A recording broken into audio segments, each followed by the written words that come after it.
figured it out. You know what loving you was like? I want them to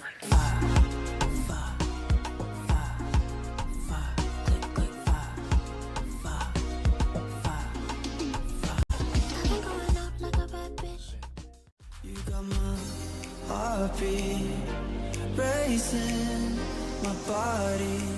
If Quinn was gay, I've been held at gunpoint and forced to think of my feet. Oh my god, new intro! Listen, I had zero intentions of ever changing that intro, and I made the grave mistake of trying to elevate my streaming game last night at about 3 in the morning. I made an outro, but the outro, okay, on my screen, okay? Yeah, I made an outro. On my screen, it says scenes. And so I have starting soon, face cam, live scene. And so I just made end of the stream, the outro. Hello? I click the source, or like the image thing for the end of the stream. And it's like, what do you want to put it at? Okay? And I'm like, yes, exactly, Star. We're updating it, right? I add the video that I made, the little thing, for the outro. And so I'm like, let me just see how this all looks. I hit starting soon. It's the outro's image. And I'm like, that doesn't make sense. Not even remotely. And so what was crazy was that intro, the video originally, is made by Najaf, Evict Goras, on Blue Sky and Twitter. Corey downloaded that the first time we streamed and put it up as the starting soon screen, you know? So I don't even have the video file or anything like that. So this is my outro. Ready? I finally figured it out. You know what loving you was like? I want them to Makes no sense. It makes no sense. I have the video. Do you guys want to see it? This is my outro. I'll pull it up. And so I'm so confused. I'm so confused. So I need to watch, I guess, a YouTube video or ask Corey or something. So I'll show you. This is my stream outro, okay? This is really good. Okay, let me turn up the audio. Get ready. Are you ready? This is really good.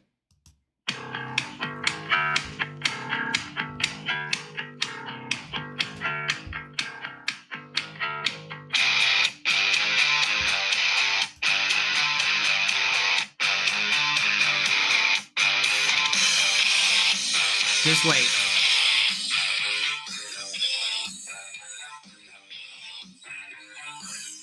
I can't escape this hell. So many times I've tried,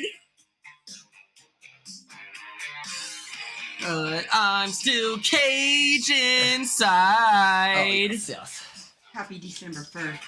Oh, you got a haircut. Somebody sister. get me through this nightmare. I can't control myself.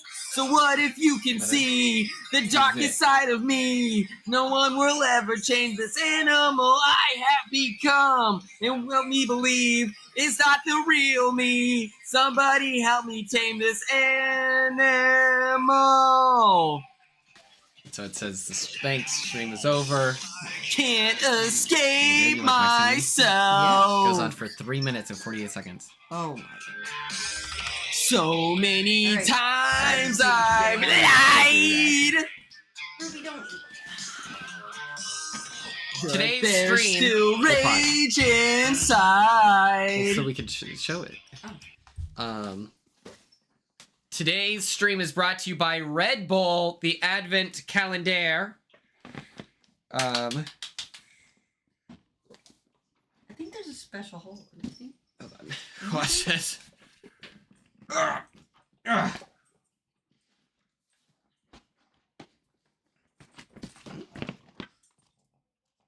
Maybe we should have figured out how to open it first. Oh, there's tape here.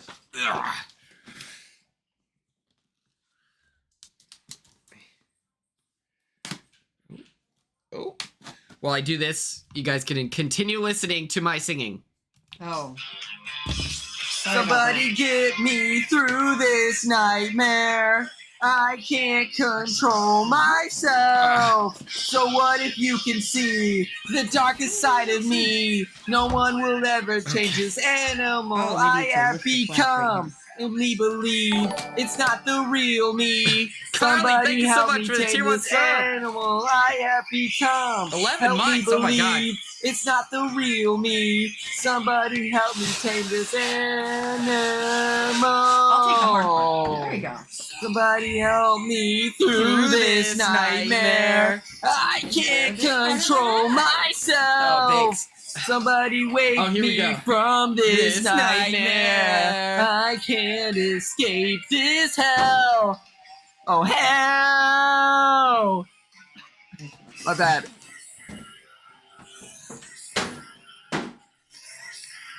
You have to The get lyrics up are hard. earlier in the day if you want to drink it. I'm drinking this right now. Oh my god. This is why you stay up till. Is it a round hole? Oh, yeah. Mhm.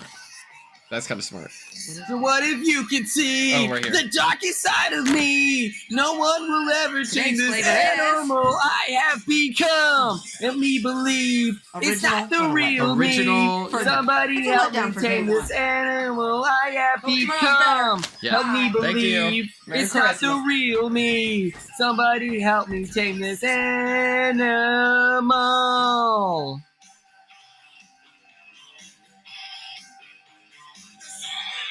I have become.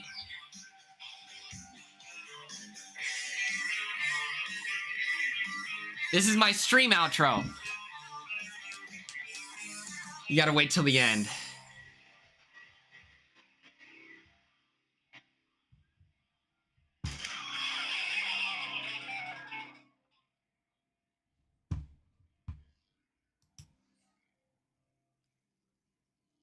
Thank you for tuning in.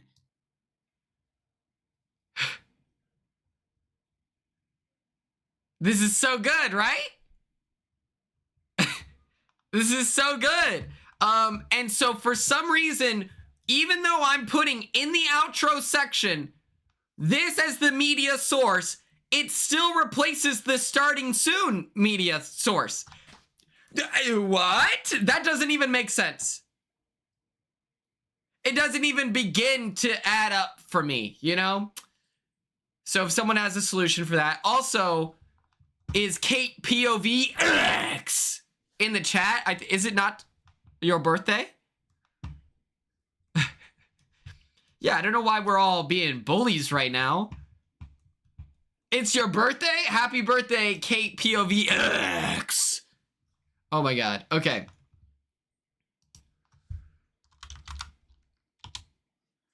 She's 21. Ooh, 20 foot.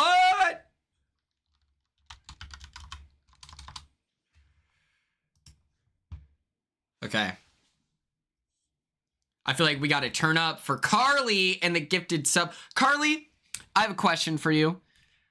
Many streams ago, did you talk about Adam being a good representation for people with diabetes, or am I confusing you with a different chatter?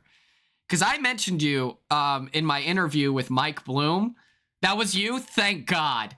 Thank God. I was gonna feel so bad if it wasn't you.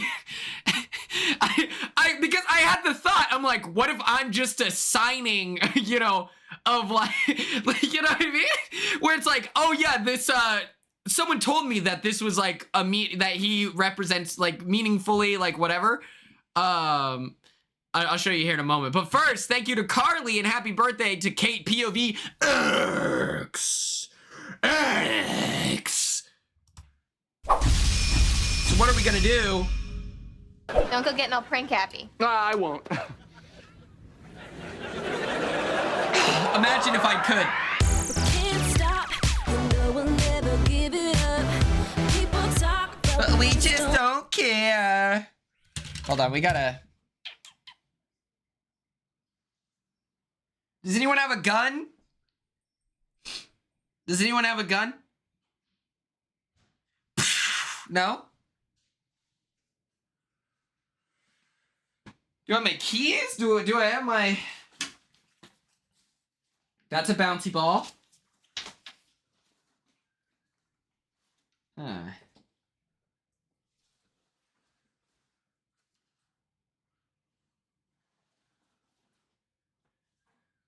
Huh.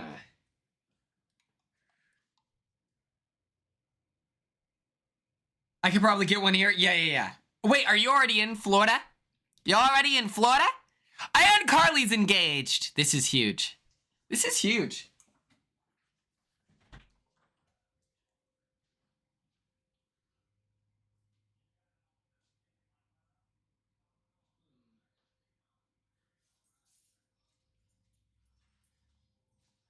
All right, I have my sister's car keys. This is what we're turning up. We're turning up. It's Kate POVX's birthday, as well as... Oh, got it. As well as celebrating Carly's gifted sub, you know? This is such a bad idea. This is a good idea. Let the record show, I have to start Vlogmas for my Patreon, and you'll notice that it's 7:28 Central Standard Time, and I don't have a vlog yet. So we have things to do before 12:01 to be uploaded and everything like that. Thank you to Kate BOBX and Carly for the gifted sub.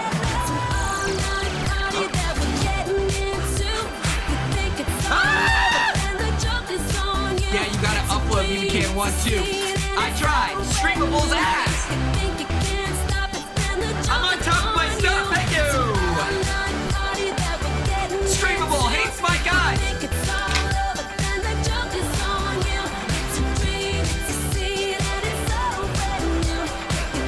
It's so cold. It's impossibly cold.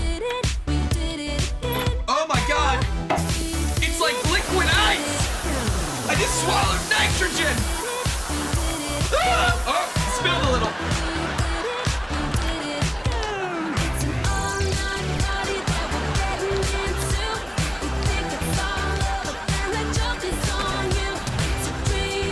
Sweet Jesus!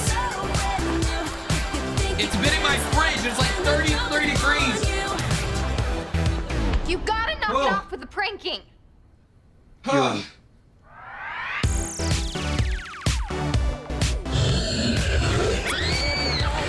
Hands in the air now.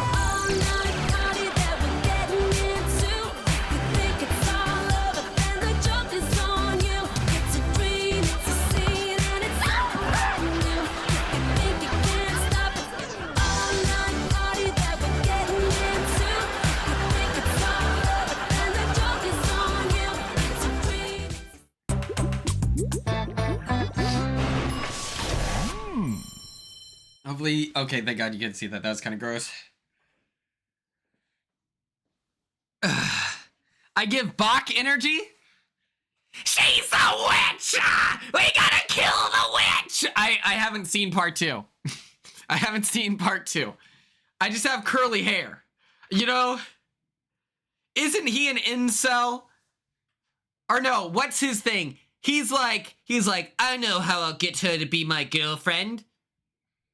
So what happened with Streamable? I'll show you what happened with Streamable. You can ask Haley, stayed up until 4 in the morning watching this bar process for about 8 hours. Just sitting there. You know? I just had to turn off my computer.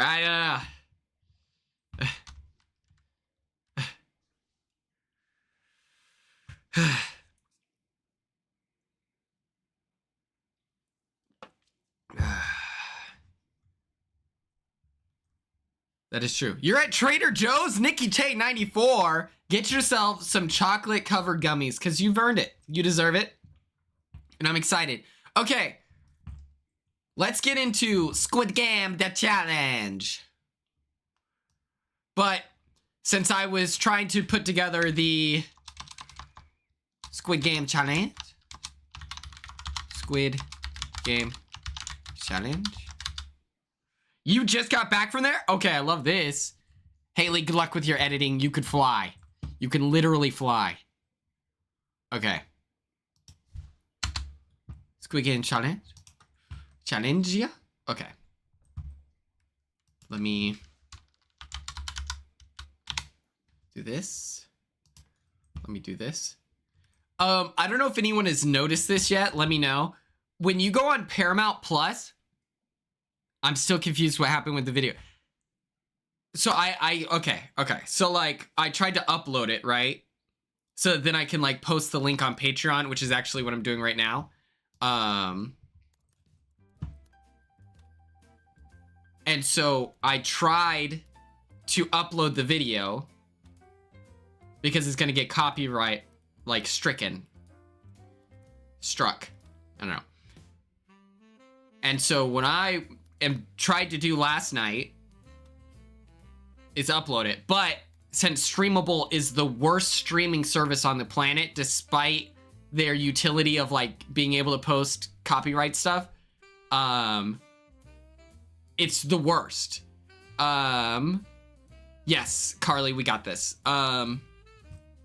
I don't know what part it's at. Thanks. Hello, Bella. Bella, I feel like you need to see my new outro. Chat loved it. It's really good. And so what I'm saying, Carly, or not Carly, Ella, is like the problem is it took, I'm not kidding, 20 plus hours.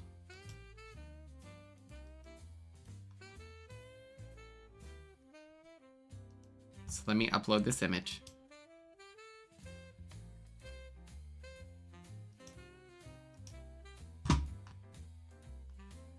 And even now,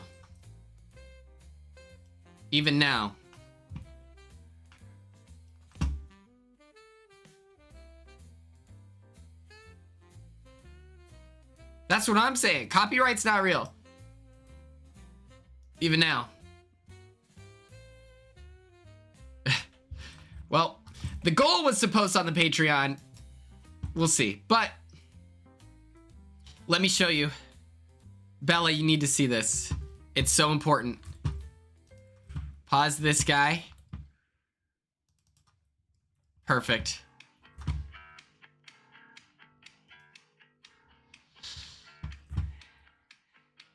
Bella, I have an outro video now.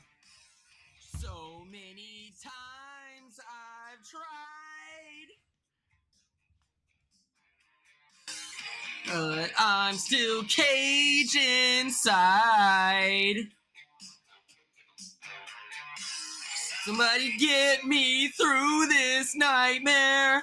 I can't control myself. So what if you can see the darkest side of me? No one will ever change this animal I have become. And what me believe is not the real me. My boyfriend had this song stuck as his mind spent. Oh. Carly, I'm obsessed. Escape myself. I recorded this at 2 in the morning. So many times I've lied. I recorded this video because Streamable was taking so long to process the video that I had downloaded on my computer. It's really good. My favorite part is at the end when it's like, thanks for tuning in. Thank you for tuning in. Hilarious. Next up, let's see. Face cam. What's in my watch history? It's embarrassing. The number of YouTube ads, or not ads, okay, here we go. It's this interview. This is so good, and I didn't even get tagged on anything on Instagram, to which I'm like, hey.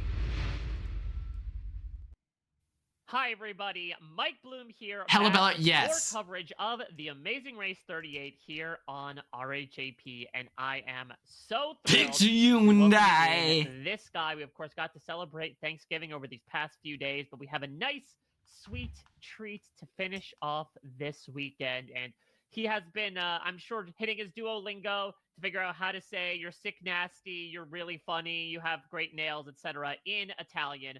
From Big Brother 26, so happy to welcome to the podcast, Quinn Martin.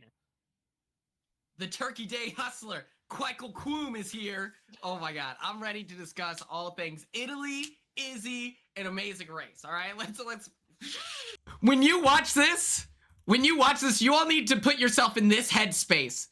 Imagine being interviewed, and then the why are we in our Italian era? Because the last episode, they were in Milan, like the plot point of Grown Ups. Milan, they're in Italy, so that's why I'm in my Italian era. Here is the headspace to get into. Exactly, Venethro, mamma mia. Nicole, we were in Italy with you. Montebello. Here's the headspace. When you watch this interview, there was something wrong with my internet. So Mike Bloom would start talking, and so he would be like, when you BB26 fellow house guest. Not that bad, but it was pretty close. And so I, the whole interview, am trying to pick apart what Mike Bloom is asking me and answering as if, like, you know? And so when you watch this, I hope that that's the mindset that you're in. I can't hear 90 or 80% of what Mike Bloom is talking about, but just being a fan of his work, I'm able to kind of pick apart what he's trying to say. We're all Italian. I told him at the start, but it was like, we gotta like, it's like we have to record the video. I restarted my computer, everything. It just wasn't working, so we just worked through it. Let's cut through the content. Come on. There, cut through the content is an incredibly like aggressive. It's sort of like smash that subscribe flex of an edit as the other teams around them, and the other. I have no idea where it's at, Carly. I couldn't even begin to tell you. It's somewhere in there. He asks me about Joseph and Adam, and then I bring you up almost instantly. I watched it on 1.5 speed, and it's not too distracting. So, for all my busy bees out there.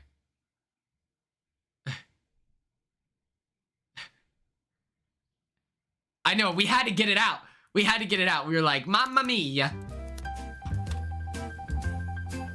I do watch the Escape Pod. Sometimes. I tried to get on, and then when they didn't... when it didn't work, I was like, this is devastating, you know? Playback speed. Let's talk Squid Game the Challenge. But instead of doing a slideshow, we're doing this. Hold on.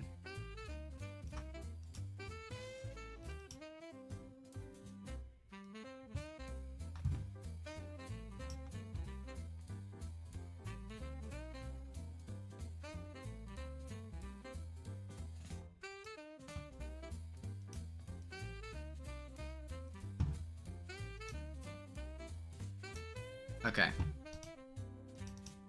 How do I make the...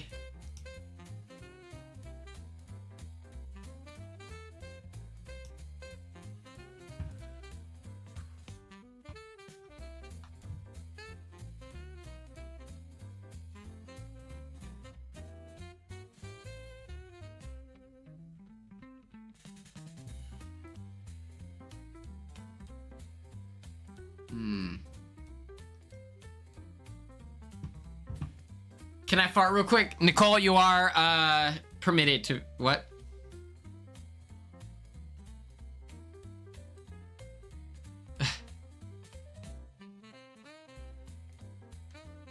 Her Stranger Things TikTok? I don't know if I saw that one. What is it about? Okay. Does anyone know how to change the color of the screen?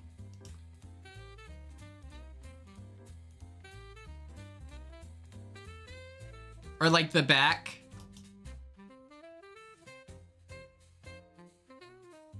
You could do that? Yes.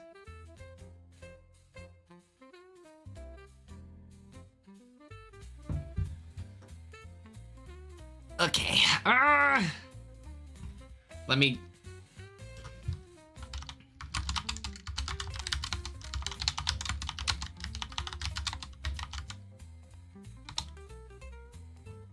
Yup. Yup. Hello, welcome Yup. to my channel, Charlie. They doubted me! In this video, we're They going to doubted me! Change the background or page color of a Google document. Navigate to the document that you'd like to change the color of. The first step is go to File. then Page Setup, Page setup. and Yup! Yup! Everyone said I was an idiot! None of you believed in me! All it took was a quick reminder. Oh, page setup. Oh, this. Perfect, perfect. Not dark enough, okay. Anyway.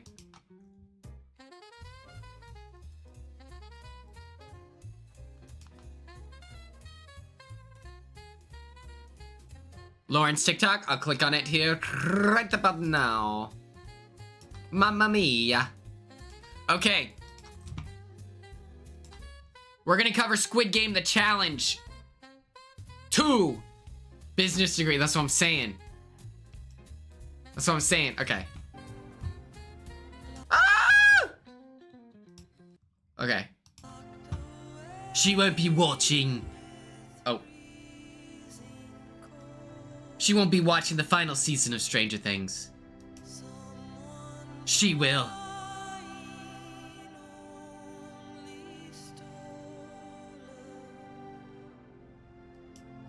I'm so empty. Ah!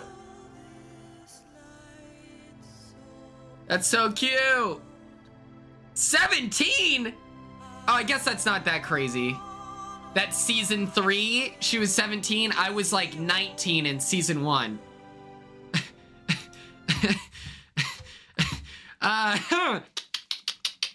Okay, so season 3, she turned 17.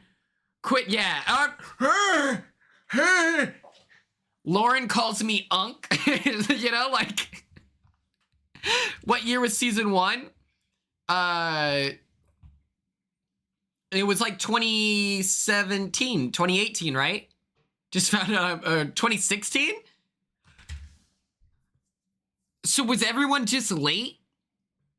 Because I remember people watching Stranger Things in 2017. So you know what it probably was? I didn't watch it because I didn't really have Netflix like that. It would make sense if people were maybe doing a rewatch in the college dorm rooms. I just remember people being in the basement of Freeze. Ooh, Tom's back from work. Never got to where I didn't start watching Stranger Things until like 4 years ago, 3 years ago. It was when I was in my first apartment. I know that for sure. But okay. I don't know if this is the right, like...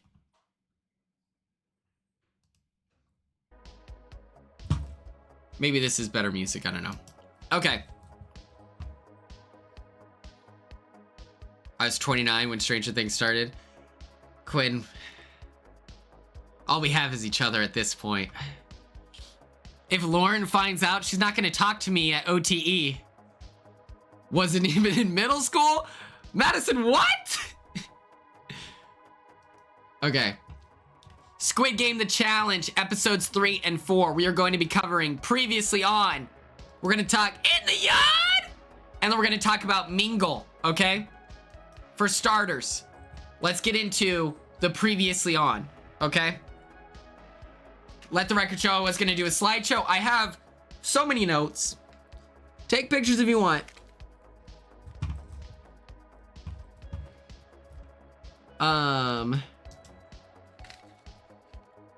I do this. I do this coverage stuff, okay? But then I figured out that my starting soon and outro, even when I created a new tab, it's insane. So we're doing it live.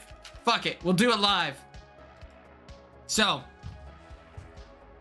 Squid Game The Challenge, episodes 3 and 4. Previously on, if you didn't watch the first 2 episodes, and you're like, I don't know what's happening! What's going on?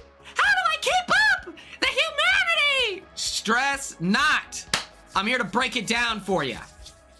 Previously on, we have British twins. And Star pointed this out. There were not 1, not 2, not 3, not 4, but 5 sets of twins on this season. They wanted it to happen. Netflix held a gun to the Squid Game crew and said, we will get a twin cut out of this. At some point, they have to do something that can capture the screen. I ban the British people. Madison, you're a patriot. Thank you for your contributions. It's just like they didn't have faith on 1 set of twins. They didn't have faith on 2. They needed 5. And then we ended up only getting content from 1. So I'm so curious. Oh, this is why I made it green, was so that chat, you guys would be able to see your faces on this. All this British hate. It's not enough. Okay. Twins that are British. There's player 100.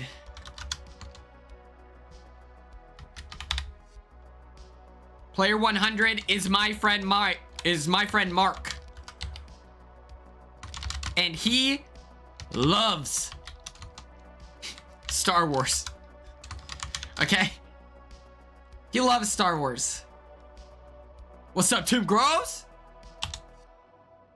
Then what else? Oh, player 272. All right. He wants a Star Wars wedding. He will not stop talking about Star Wars. And I love it. I love it. Okay. Player 272 is mean for some reason.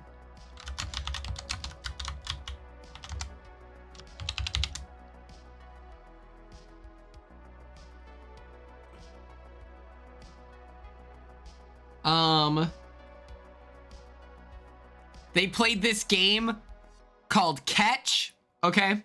And it's like we started it in episode 2, and then in episode 3 is the ending. And we see that a lot in these Squid Game episodes. It's like, here's the start of the episode. Here's the high point of the drama. What will happen? And then since you're binging it, you instantly get answered. I have my first post-op appointment tomorrow. That's what I'm talking about, Tim. That's what I'm talking about. You start chugging chocolate milk, you're gonna be back up and running, okay? And player 272, in the middle of this cutthroat game, they're planning, they're strategizing. He takes a moment to bully Mark. Okay? It makes no sense. It doesn't add up. Not even a little bit, right? I got emotional last week, or the last time we talked about this, because I was so sad that player 100, my friend, like, he loves reality TV. He's wanted this for years, like, just looking for the right show, that type of vibe. Squid Game The Challenge is the avenue. He's excited. He seems like such an optimistic, like, nice person. And it pissed me off that part of his experience involved someone being so cruel. It, like, really bothered me. And at the end of episode 2, he has tossed the ball.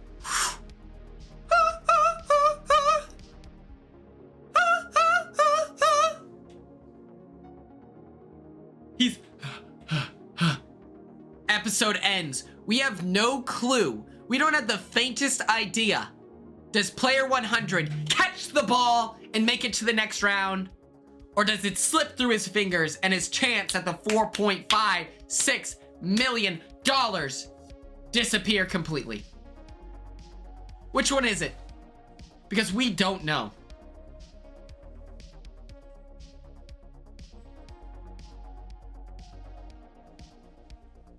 That'd be cool, Carly. Episode 3 begins.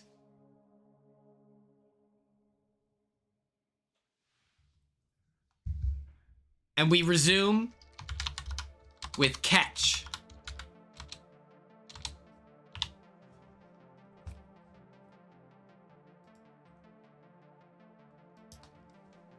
Mark has thrown the ball. And despite the like 5 minutes of buildup they gave us in episode 2 about the drama, the history, the moment, what does this catch mean for player 100? What does it mean for the viewer? For those of us who have been counted out, dismissed, and for the crime of what? Being a little quirky? You know, what was Mark's crime that made player 272 act so cruelly? Can someone answer that? Because I don't get it. It makes no sense. It's crazy.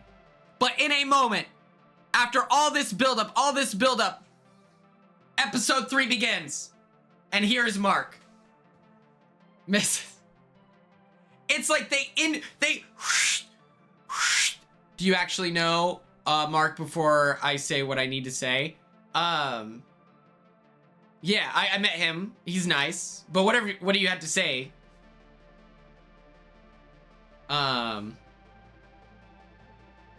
Madison, Godspeed. You can say it, Carly. As long as it's not like mean-spirited, but I doubt it is. You know, it's probably not gonna be mean, you know?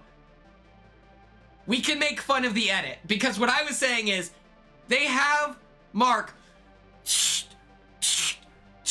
building up this moment, and it's like the drama, all like everything, the moment is just undercut with a fast as lightning edit. It pops, and then it's like the tension is over. I don't understand the editing by Squid Game The Challenge. It's so frustrating. Makes no sense to me. It doesn't. It's like, what? It makes you feel like it was a waste of time getting, like, he had a chance, and I really thought he would come through, and it sucks. And it was validating? Yes. And that was the thing! It sucks because it was like, it was a catchable ball! That's the worst part! It sucks.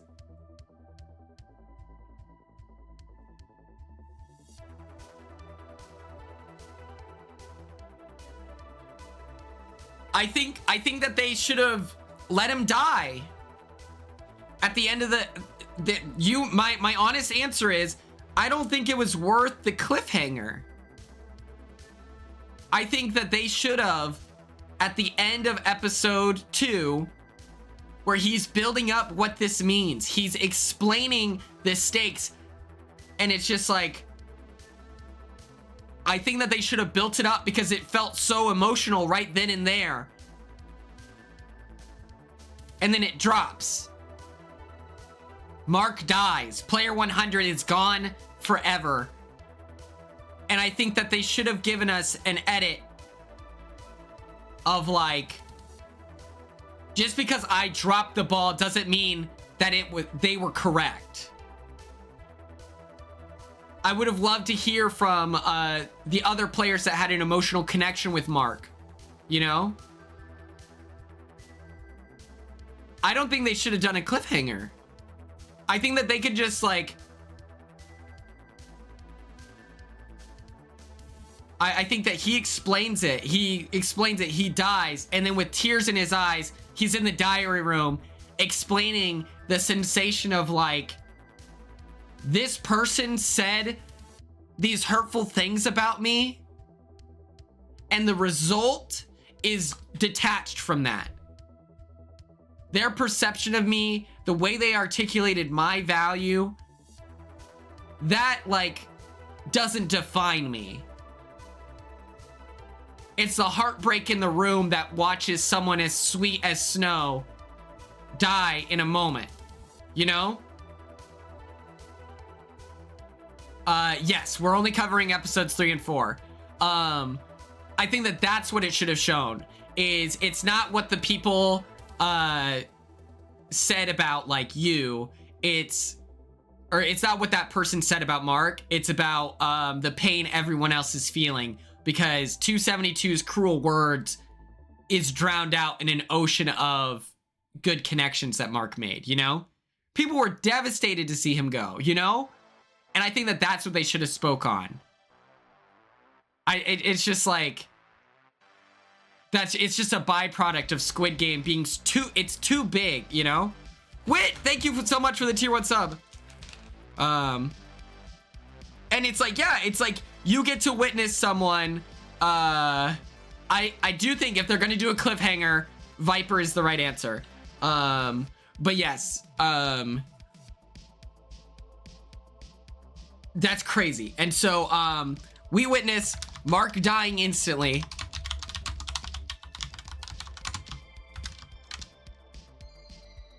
I think I'm good. I don't need that.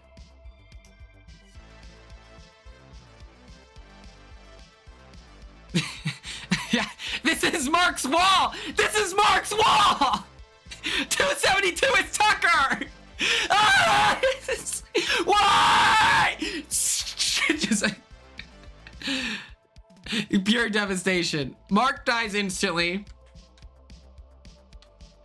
And then we get a compilation of bad throws.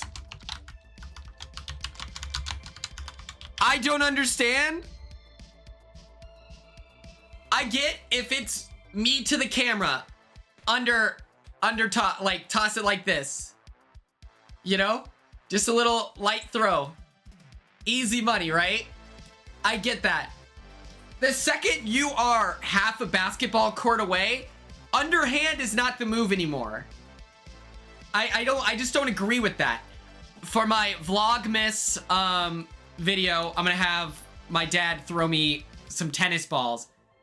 I think that like, I'm trying to go to at the start. I would be like, I would demand that I go to the start. Whatever criteria we're grading on, I'm gonna say that I fit that. Oh, we need the athletic people at the start. And I'm like, yup. Oh, we need the unathletic people at the start. Yup. It's just like, they're doing this, and half of the time, it's like going over to the side, versus I would love to be able to look at someone and say, I've got you. High arc, don't throw them too much sauce. Here, give them time to figure it out. I get that it's harder because they're putting their hands up, but I would rather that than under here, and it's like, I don't know. You don't like the cam emote? Come on. There's so many circumstances that could be used.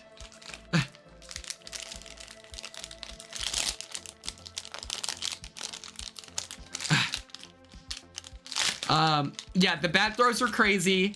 I would be so mad if I toss it to someone and they don't catch it, you know?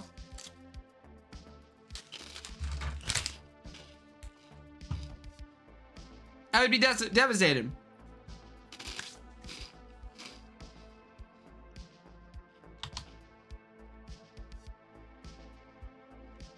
Player 294 and 152 are besties. They're at the very back of the line. They are watching everyone else catch. And it's so funny to be like, recognize what you're operating with. I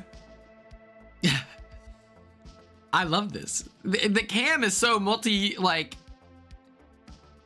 it wants to go in front of the catch. I just think it's so funny. They're like best friends, and they're realizing There's not a lot of athletic people here to count on. I think I would rather take my chances where we throw to each other and we can figure that out, you know? I think I don't know. I appreciated their friendship. Viper is one of those players. I don't remember which number he was, but Viper catches it.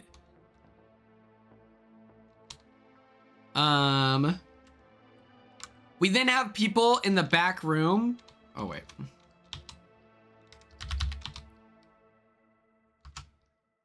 Oh.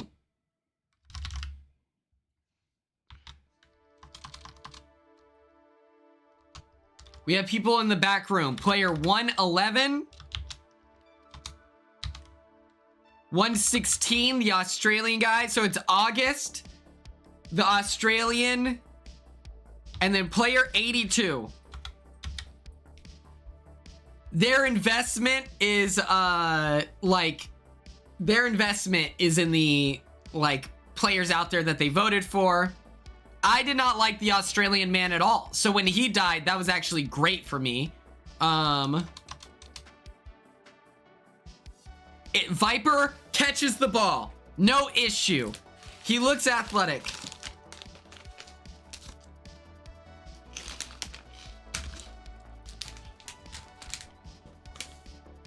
Catches the ball, looks athletic, crushes it, right?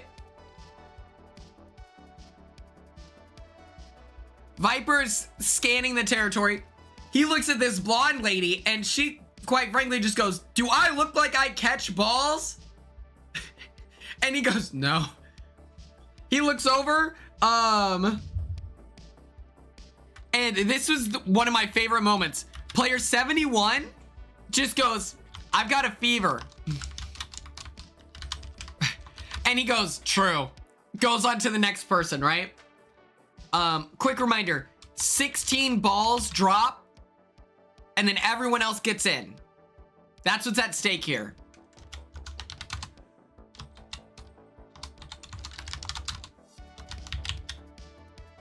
So there was a chance that the first 16 balls could have been dropped, and then everyone else gets in, no problemo, you know? Australian guy was number 116.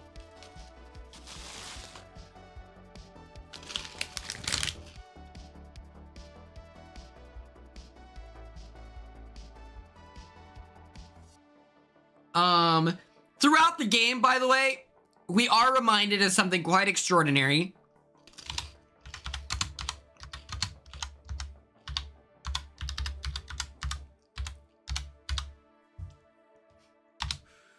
'98 has to let us know at any given moment that he is the worst. It's quite fascinating seeing someone insist in putting themselves in a worse social situation for the sake of explaining why they're so smart and strategic and all this stuff. It makes zero sense. I don't get it at all. I don't like a lot of the bald people on Squid Games.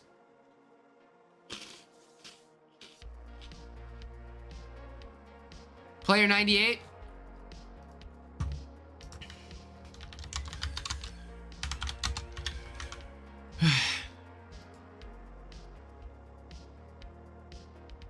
Oh, I would actually die.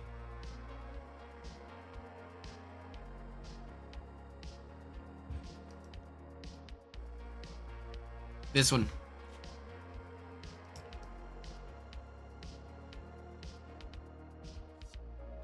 It's just it's so funny that he's a cop, because you can tell that he is used to pulling someone over and they have to listen to him talk.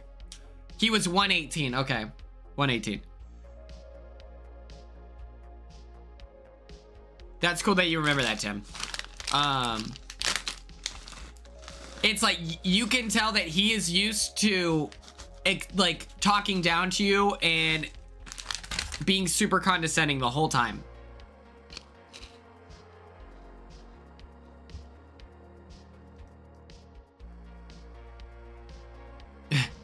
He's the most cop you've ever seen in your life. These are spicy. Okay. 98 from start to finish is yelling and being aggressive the whole time. Like, what are you doing? I don't understand. It's like, is it a screen time tactic of like, in order to make waves, you have to be exiled? Because I just don't get it.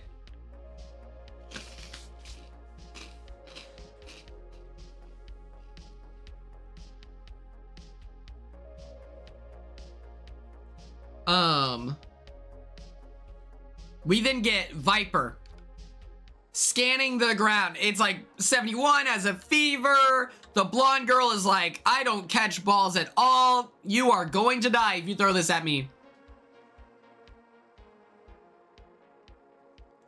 Yes, he got on people's nerves. And I'm sure it's just a result of living with the guy, but very unfortunate. He has to throw it to player 390. Player 390 looks somewhat athletic and is closer than everyone else. This is the most optimal decision. Player 390 then tries to do something that I don't think is the worst idea, but it's just not realistic. He lets Viper know, I'm not going to catch this ball. Just a heads up, if you throw it in my direction, I'm not going to catch it. I'm going to draw a line in the sand, turn my back to you, because I don't want to put anyone on my team at risk, okay? We're not doing it. He turns around. Everyone's pissed. Everyone is yelling at player 390, who looks like this guy named Connor that I used to work with.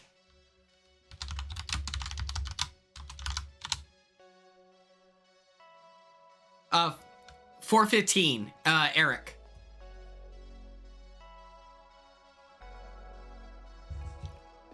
It was his birthday in the Squid game, and then he has a loving family with a child at home.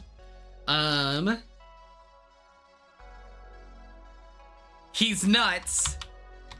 Because here's the thing. Let's say Viper doesn't, like, believes your bluff, and then is like, oh my god,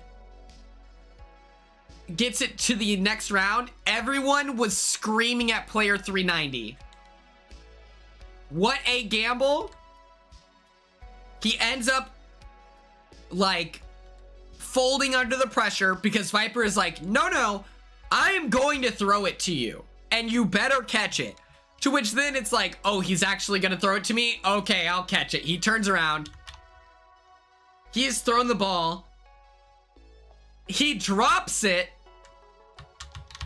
And then he proceeds to be the sassiest man I've ever seen in my life. He is also incredibly southern.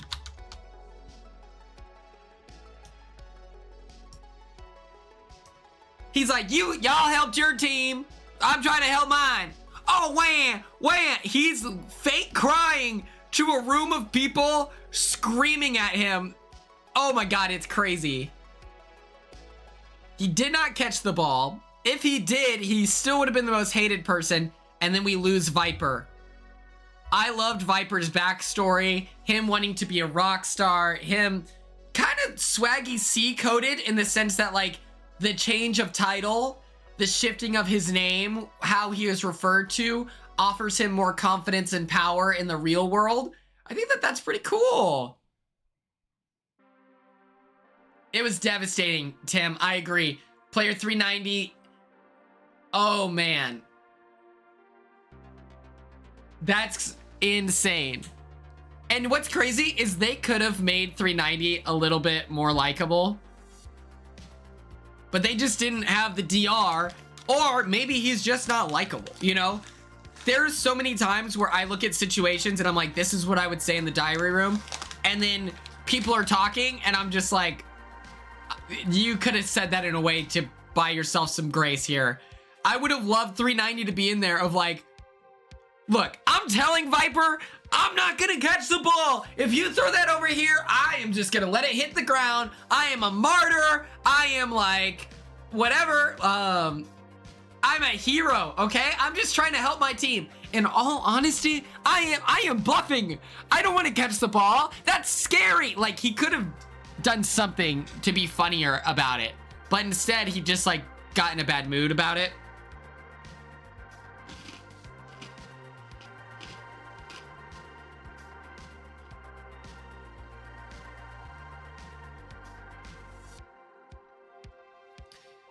Yeah, I just don't think he's very athletic at the end of the day either. Like, he wasn't in an athletic stance. He wasn't ready to run. Like, he just wasn't ready in general. Okay. Let's talk in the yard. You thought you were gonna get playtime in the yard? If you don't know what I'm referencing, you should all watch the Stanford Prison Experiment. It's really good. Okay. In the yard, we immediately see players 21. Oh. Players 21, 153, 137, and 263 create the anti-British coalition. They are discussing how, like, the twins are,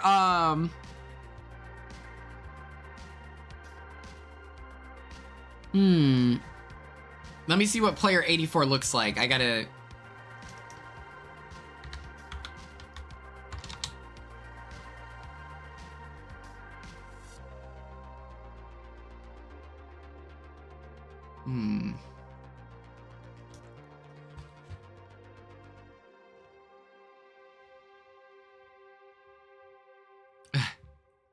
I'm telling you, we're crushing it. We're crushing it, okay? Very educational. Thank you. I'm a scholar. I got my bachelor's. Okay. Players 21, 153, 137, and 263 are all discussing the twins and how ridiculous it is that, number one, they are still high on their own supply from something that happened on episode 1. If you don't remember, the British twin goes, well, I think that he should get to go first because he's the reason we're all here. And they agree for some reason. I'd be like, no. I would be like, how long are we going to cash in on that, brother? Till the end of the game? No, dude. Let's do this fair, all right? And so they're talking about how ridiculous and cowardly it was for him to demand to be at the start, even though he's like this athletic guy, whatever. And I agree. It makes them look bad. It secured his safety, but that doesn't mean you're immune to public perception. And so I think that that is the game of Squid Game, is you're not allowed to do anything too crazy. You can't be too self-centered, but you have to be in order to make it far. So many people are willing to sacrifice themselves, and I don't understand it at all. $4.5 million? Oh, yeah. But I'm 5'6" and skinny, and so it's like, it's the way that they tried to weaponize, like, them saving themselves. I want to go first, but I also don't look like the twins, you know? They want to be perceived as this athletic, like, whatever, and that they're cool, powerful players, the way that they walk around, versus a more, in my eyes, under the radar stature. I would be like, I'm a soccer player, I can't catch. Or if it's, we need the athletic people at the front so that then we get the ball guaranteed, I would then turn around and say, I was a dual sport collegiate athlete. I have hands. I don't have to go first, but I could go like third or fourth, and I would feel comfortable catching that. That's literally the tone I would go, where I'm not going to ask for first, but I would be like, I could see myself going third or fourth, and it's like, I feel real great about that. We get in that like 6, 7, 8 territory, I'm not as confident, you know?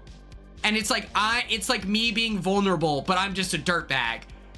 You just make your eyes big, eyebrows up, being like, this is my truth. Like, you know, it's like, it's like come on, you guys are crazy. That would be kind of my approach. That would be my approach. All right. I love this anti-British coalition. Carly, you gotta let it happen. You were mentioned in a Mike Bloom interview, you know? Okay. Player 415 loves to lie.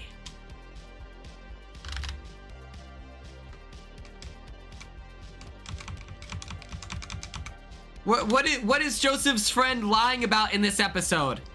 First things first, it's his birthday. What's the second thing he lies about? Has a child at home. A child on the way. I love this. You know what it reminded me of? Big Brother Canada Season 1.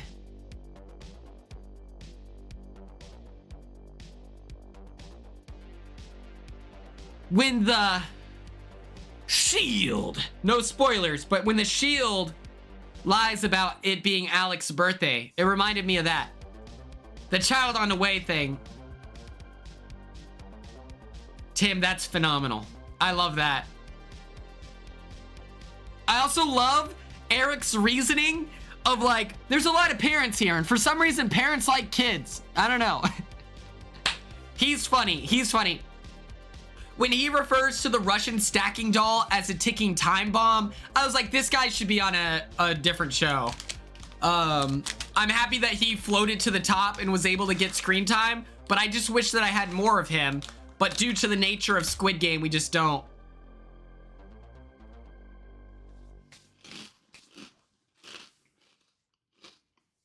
Okay.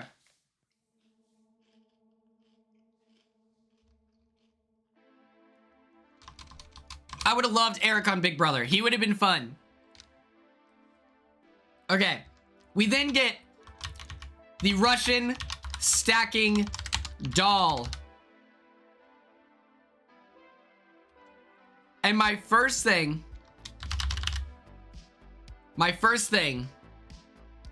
that I want to mention is you either want it or you don't. Please quit begging for attention. The way player 98 was like, I think I want it. He's staring at it. He knows the camera is on him while he's staring at it. You're looking for a moment. You don't actually want it. Because if you actually wanted it, you would have ran over to it. If you actually wanted it, you would have stayed right next to it. He didn't want it. So quit pretending like you do. You know, like that's what's annoying is he's blowing himself up and making himself a target in the game. And he's searching for the TV moment, but then he doesn't just take it, you know? Because then you could say like, okay, this guy takes risks. Maybe we keep him around in the future. Like, you know? Because he's willing to play more unpredictably. He's willing to take those risks. I don't know. Everyone needs a guinea pig. Why not him?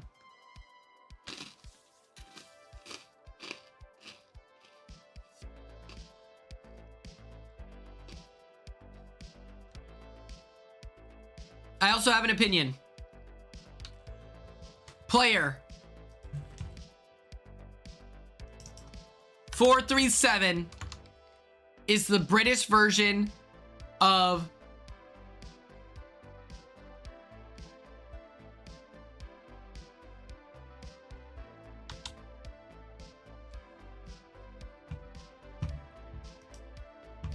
this is the British Trey. Am I crazy?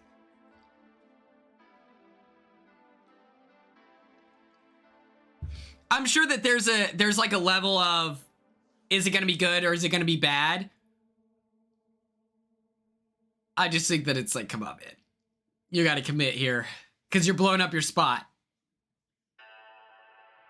Because then that's why he was brought up later on. We see it bite him in the butt immediately after. Because the first person who had it was like, hey, 98, you wanted this, right? And he goes, no, I don't know. I'm from Boston. I'm a police officer. I'm bald.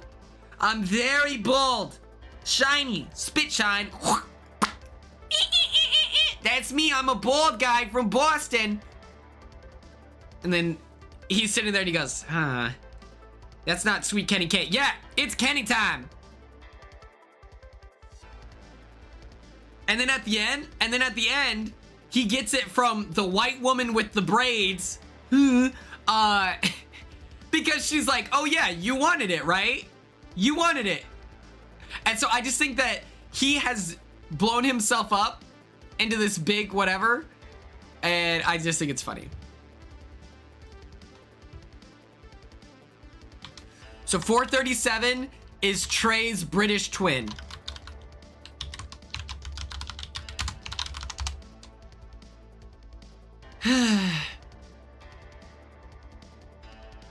$0.98, at no point did I think he wanted it, in all honesty.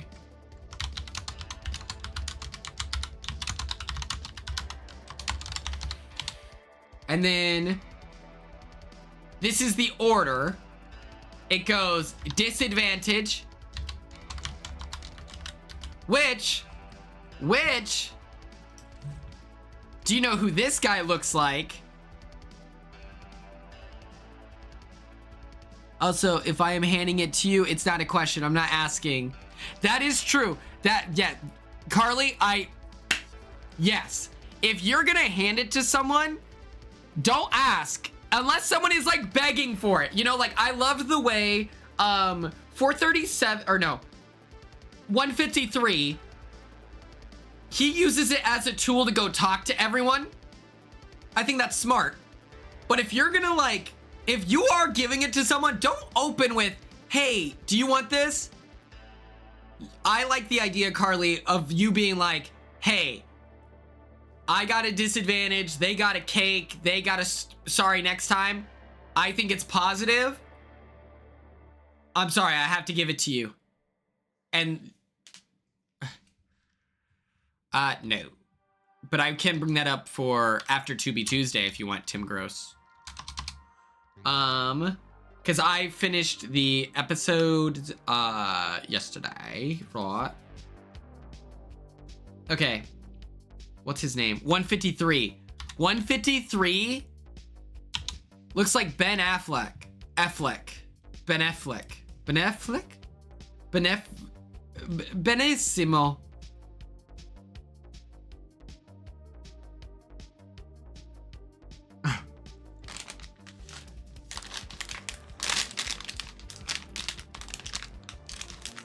That's Ben, right? That's Benissimo.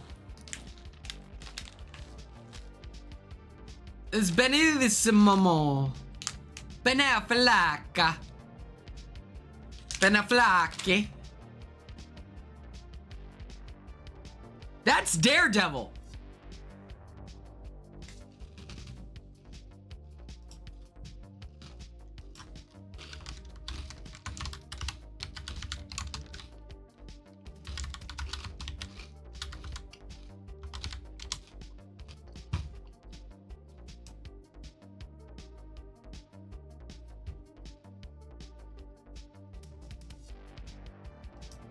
Am I crazy?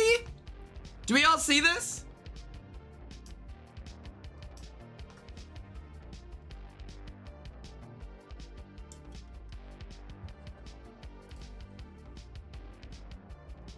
I think they do. Disadvantage for 153. Quinn, the face was covered. That's devastating. Boom. Versus boom. Hello? Ben Affleck is Mr. Beast's dad? How dare you? Okay, he looks a little constipated in this one.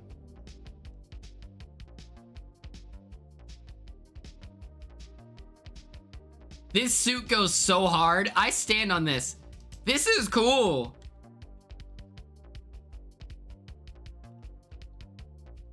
This is a cool suit. This is a cool look. People are just haters. He's so early 2000s, you know? Come on. Okay. The first layer of the doll is a disadvantage for player 153. And then we get a better luck next time.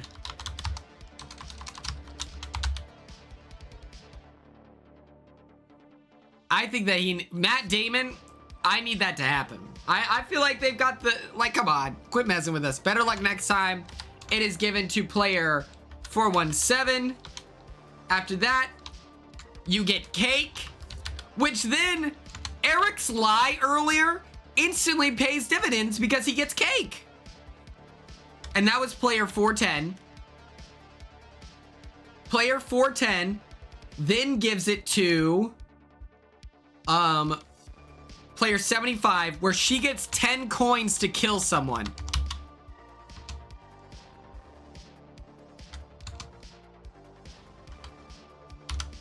Instant kill. Player 80 dies.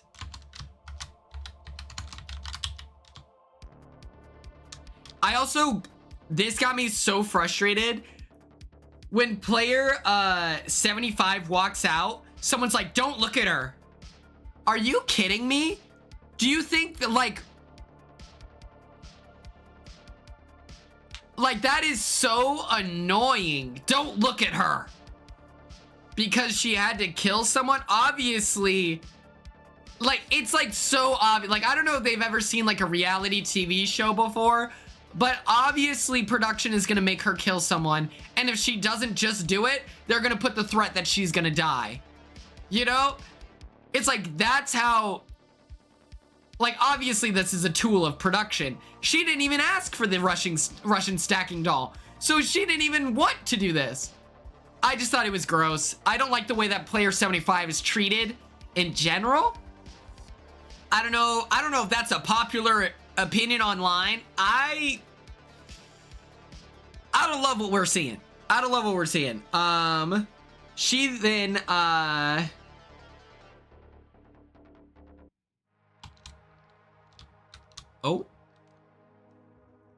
What? Nani? We then get immunity for the next round.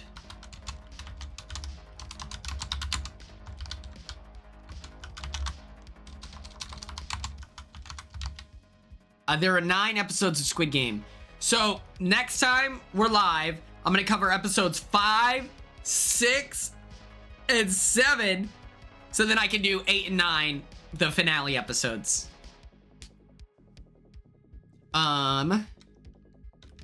And we'll cover episodes 5, 6, and 7.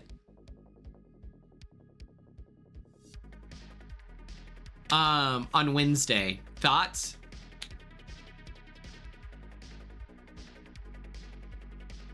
Five, 6, 7. Or do we just wait until next week? Either or works for me.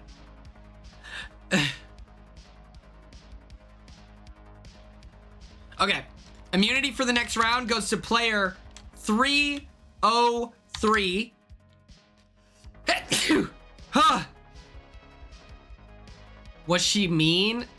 I think she was self-interested. I didn't think that she was particularly mean. I would argue the bald guy with the beard. My flight to OTE is at like 11:52 at night. The white woman with braids is then given immunity for the next round.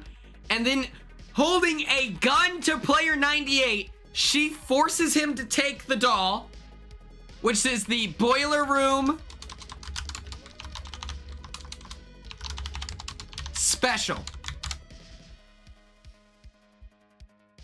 On the 3rd. So I get there on the 4th at 2:30 in the morning. I'm gonna just hang out in Florida all day and then drive to that first day on the 4th. I'm so excited. I need to get dressed and everything, but I want to see if I could set up a BP tournament. I know it's probably too late, but like all you need is a table and some cups.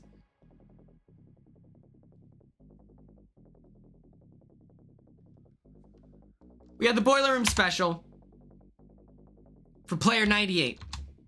Quinn, what's the Boiler Room special? I'll tell you.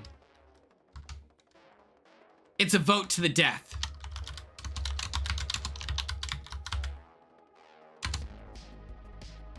Where player 98 has to select one player. I did not get a call.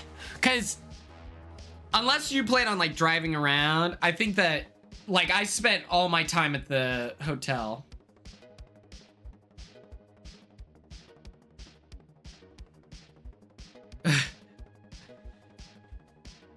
He gets to choose one person, and he honestly has a fun TV moment. He's like fake crying, like whatever.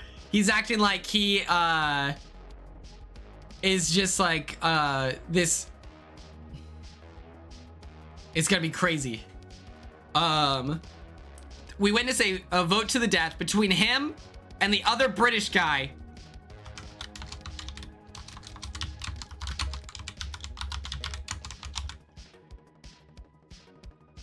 And it's so funny because 98 plays this extremely well. He fake cries. He makes it seem like he's really upset. I wouldn't have believed it. The guy who was yelling and doing all this aggressive stuff earlier, you want me to believe that you're crying? I'm not buying it. You're a cop from New York. You probably kill people for crying, you know? I'm like not buying it, but I like the approach, especially in these high tension like situations. You can cry at any given moment. Specifically in like a reality TV game, there is so much stress and paranoia on your shoulders for even the best players. I feel like you could cry if you really needed to. So I love it. The twins face their karma, and the producers cheer. Finally, they got their twin segment. They're like, yes, we did it. It took 5 sets of twins, but we did it. We freaking did it, dude. I love it. I'm here for it. And yeah, there's nothing much to really say outside of everyone is then... Okay, if you don't understand, there were 2 options or 2 approaches 98 could have taken here. He could have either A, gone up against someone who isn't well insulated at all, no one knows him or her, and then they just go home.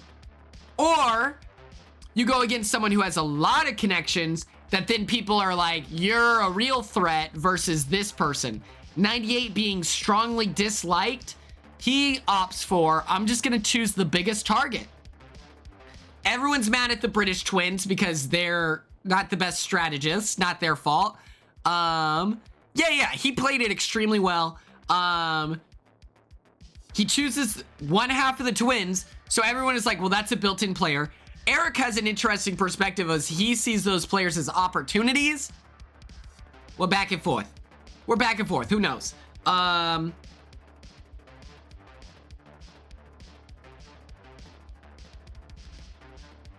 Yeah. British twin dies.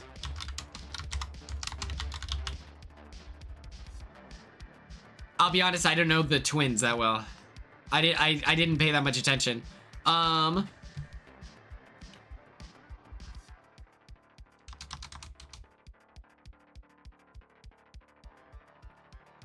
Okay, I think that's all I need here. Let's get into Mingle.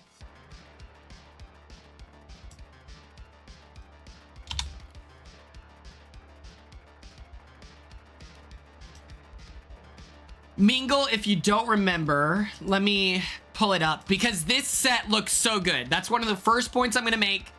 The Squid Game, the challenge sets look really nice.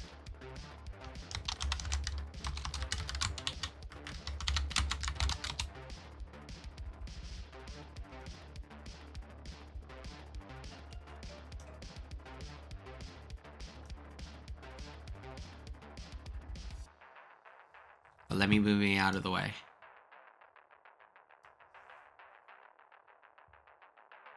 And so there's a limited number of rooms.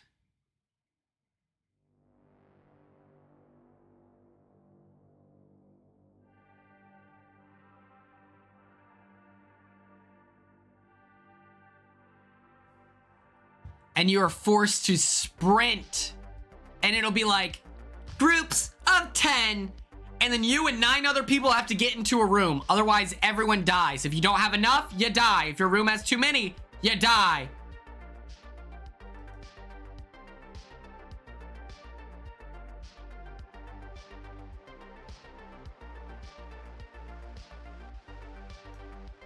So that was... What is this? Wait a minute. What is this?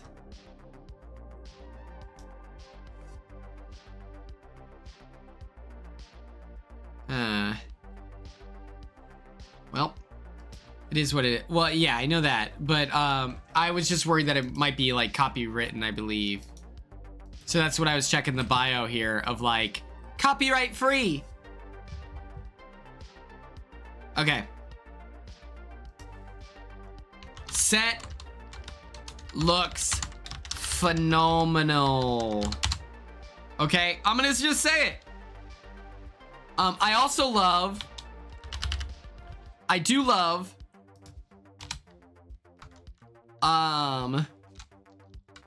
after like the major deaths and everything like that, and it's dramatic, they go into a jazz breakdown, and it was so good. It reminded me of, what is it in Harry Potter and the Prisoner of Azkaban, the scary guy.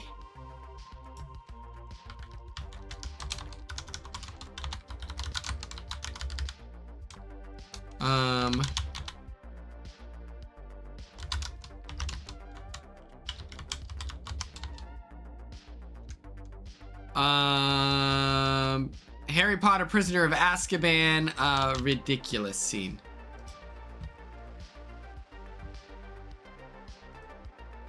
It reminded me of this. It reminded me of this so much. The jazz breakdown.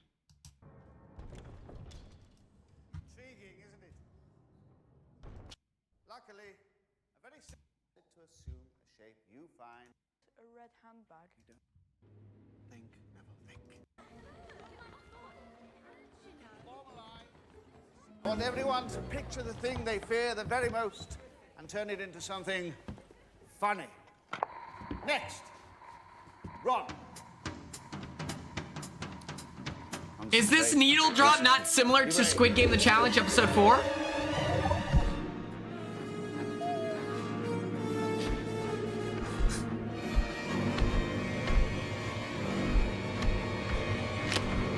Wander the ready, Ron. Wander the ready. Ridiculous. Yes! You see? Very good, very good. Marvelous. Absolutely very, very enjoyable. Pavati. Next. Step up. This is the best one. And the best book.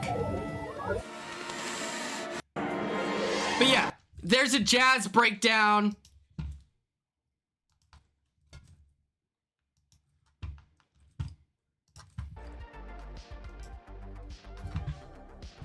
It's just a familiar moment. I don't know if anyone's picking up on that, but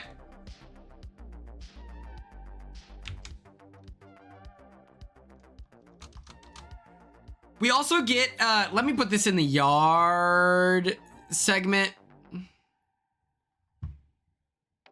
Or I'll just put this here. Player 415 and 210, where are you? Or 110.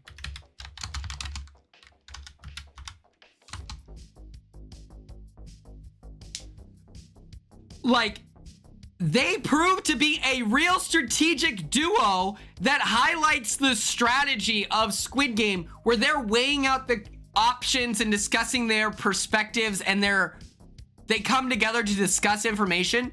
It felt like, for a moment, like I don't know how to explain it, like a full-blown competition reality TV show. It showed off the potential.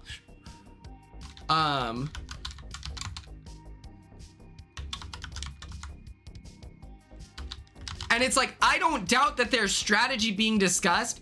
They just never show it in the information, in the edit. And I think it's just awesome. I think 110 and 415 really show off. And it felt like, I don't know, it felt Big Brother to me. People working together against all the odds, you know? We get a jazz breakdown. What do we get? I loved. Oh yeah. It's a ticking time bomb. I would play this game after I won All-Stars. Big Brother All-Stars 3. I win it. And then at that point with the title of winner, you're given a little bit more flexibility. I really do fear that if I were to go right now and play on a Squid Game, the challenge, 3, I feel like CBS would be like, no, you made your choice, you know? Maybe not CBS, but casting would, you know? And I feel like that is a scary bridge to cross, so. I loved 021 getting sneaky information with the spoon. But the second I win that All-Stars 3, I will go to any and every show that calls me.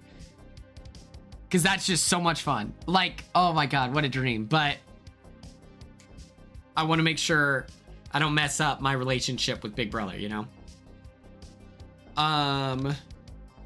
Loved 021 getting sneaky information from the spoon. This felt very like hidden immunity idol.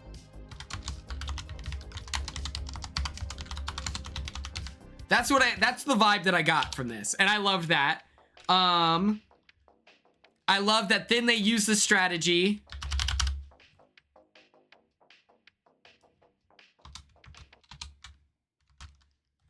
They then utilize the strategy to create a loyal group of 6.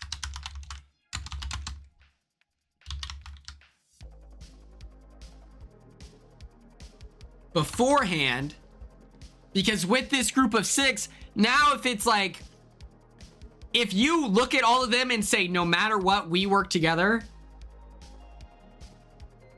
No, don't worry. You don't have to worry about asking questions. I'm sorry. I keep having questions. What if they do a fans versus faves for All-Stars? Yeah, I would do it 1,000,000%. 6. 7,000%. I would do fans versus favorites. 100%. Anytime I can get back on Big Brother, I would 100% do it. And I would fight tooth and nail. I don't think that like, I don't think that like I would be someone to sit back and be like, I just don't know if I'm ready. I'm ready. I'm ready tomorrow.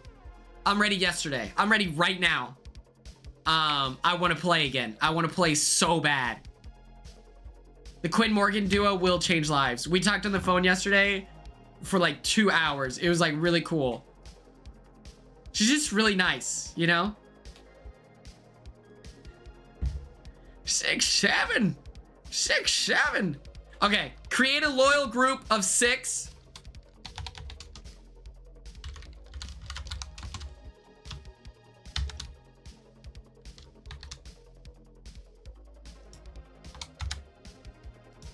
Six, 7. Right beforehand. And then you discuss pre-gaming, yeah. And then you discuss all the possible situations. Okay, if it's rooms of 3, us 3, you 3. If it's rooms of 4, the 2 fastest people. Good night, Christine. Thank you so much for tuning in. I hope you get a good night's rest. I firmly believe that then you can discuss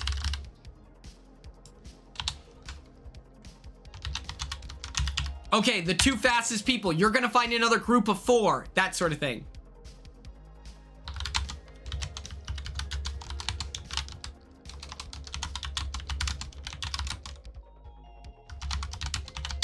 I think that that's smart. I don't know if they did that. I don't know how much time they had, but I loved it. And then I loved oh no, not there. I loved the way that player 153, yep, 153, Ben Affleck, communicate, or what's it called? He uses his, like, dangerous, right? Nikki Tay! Oh my god, thank you so much for the gifted sub. 153 weaponizes,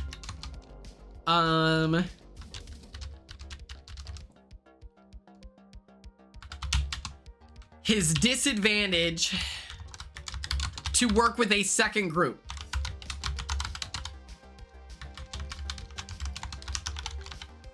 And it's like, I really think that if they just combine these two different groups and we say, hey, truce, there's no way it's going to be a room of 18.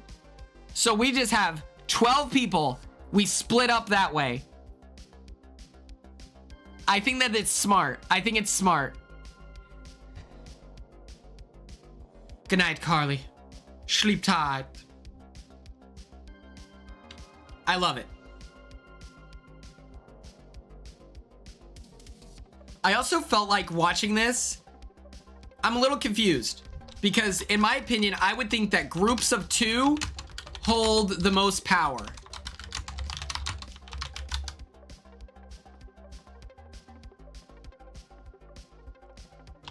And here's why. The happening. Round 1 is a group of 6. We know this. So if you were a group of 2, you just grab 2 other groups of 2, right? After that, it's 12. You find a group of 10 from earlier. 2 people, it's like even numbers is helpful. Groups of 9, I'm not mad at that, right? Then it's 7, 4, and then 7 again. And then they pull the cheesiest thing. I did not like this at all.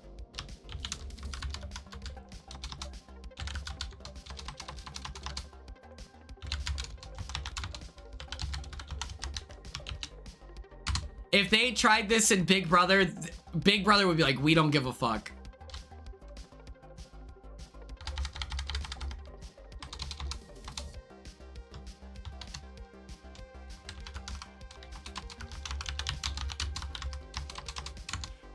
I thought this was cheesy. Making them unify for a story plot point that lasts 2 seconds that then leads to like marbles. Like, I like the marbles twist, okay? I like the marbles twist. I like marbles. I like the marbles twist. There, I said it. I said it. But I don't like this like story point of, we're not doing it anymore. We're unifying. We're coming together. It's like, you're not actually dying.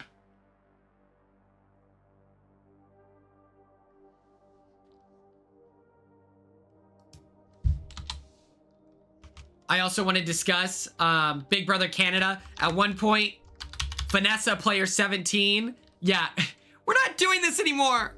We can't.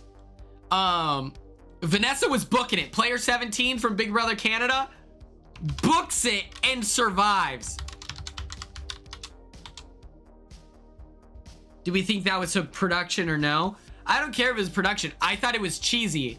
I was like, you're not on the actual Squid Game. I was like, I don't like it. I think that they should have done 2, and then it starts counting down on the screen and forces, yeah, player 17 was on Big Brother Canada. She has long curly hair. She's blonde. They should have done 2, and if everyone dies, fine. Because I'm willing to bet they won't. And they just have enough doors for every team. I don't think that you should give power to the players to boycott a round. Especially when it felt like, it just felt like a manufactured TV moment.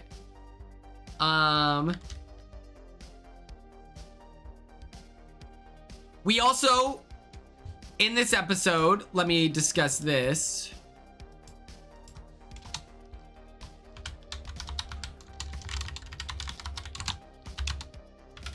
Player 111 is August. In episodes 3 and 4, we really witnessed the birth, right? We learned that he was adopted.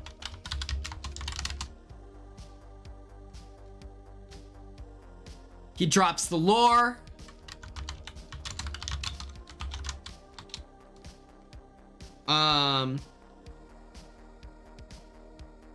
We then witness him get abandoned, which is his biggest fear.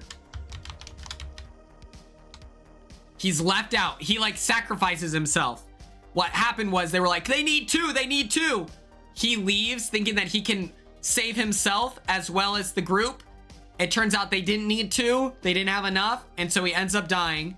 He has this emotional moment where then he talks about how he's disappointing his family. And I just I really liked 111. August, he was, yeah, he just came off very likable. He seemed like a nice guy. He was their numbers guy for the group. And so they were mad that he died because he's the reason why it was even possible. Like, just a very cool moment, I felt like, you know? We also get Trinity's begging.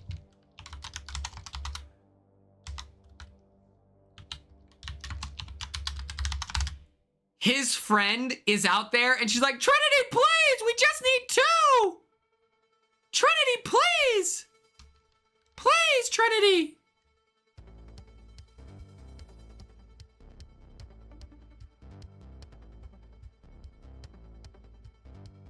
Crazy. I don't know. I love that moment. I thought it was really good. In general, I'm liking Squid Game the challenge. I think it's good. I think it's fun. But here's my fix.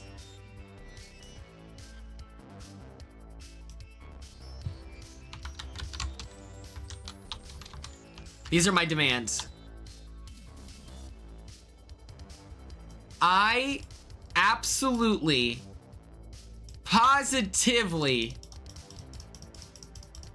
hate. I hate.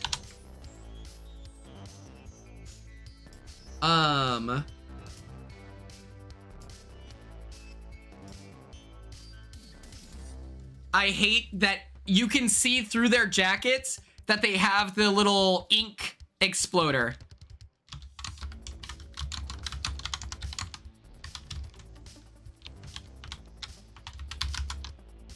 I don't think that looks good. I think, like, I straight up think that it looks horrible. Like, it bothers me so much. I don't like it when I see Big Brother players and their mic packs. No. I love the death.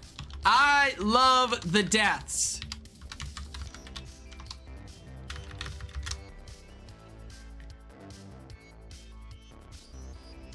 I think that they just need to...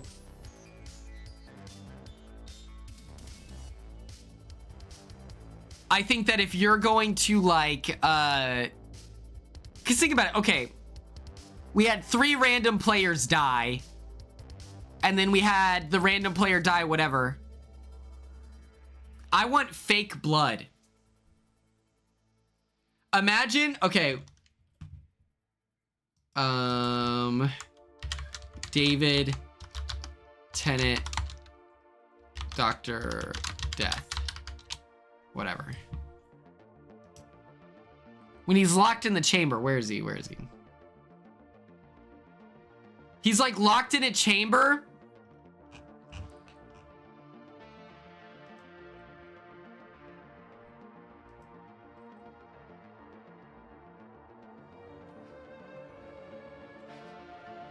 This song is ending. No.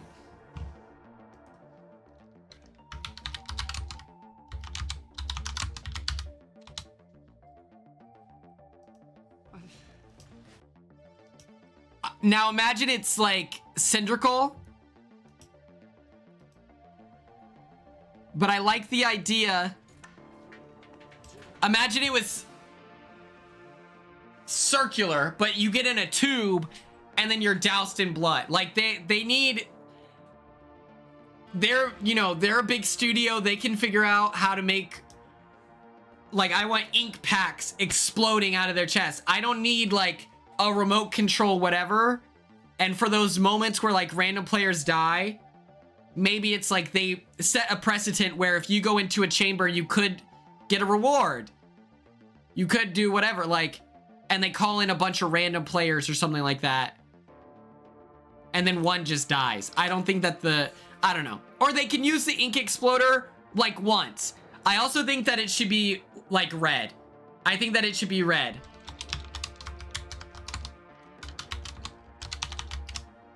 I don't like because they should, at the bare minimum, if you're gonna do black ink,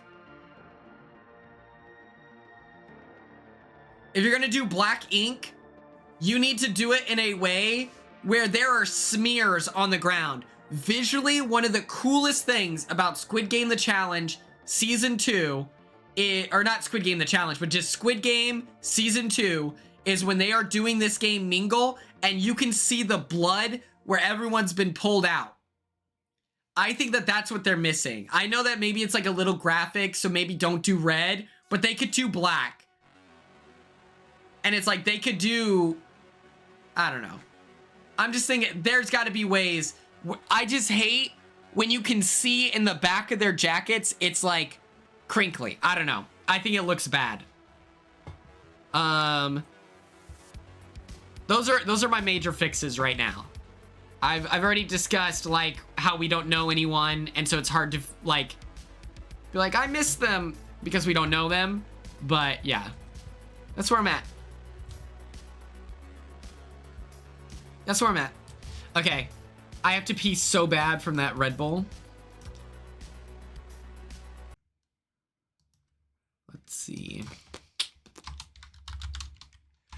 Oh yes.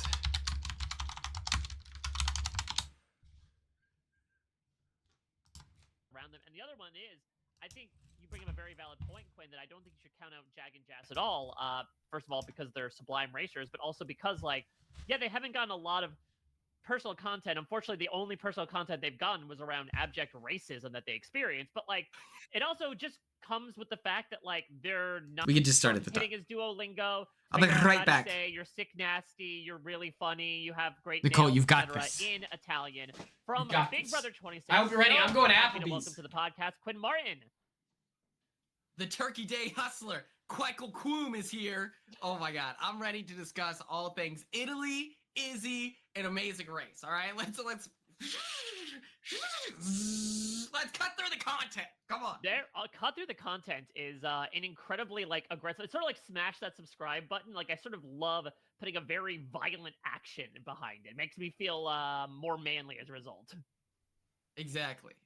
We are desperate for masculinity here in this episode coverage. I feel I'm depleted. Mike's carrying all the weight, and so please chainsaw, beef jerky, the subscribe button, NASCAR, buffalo wings. We need as much as we can get.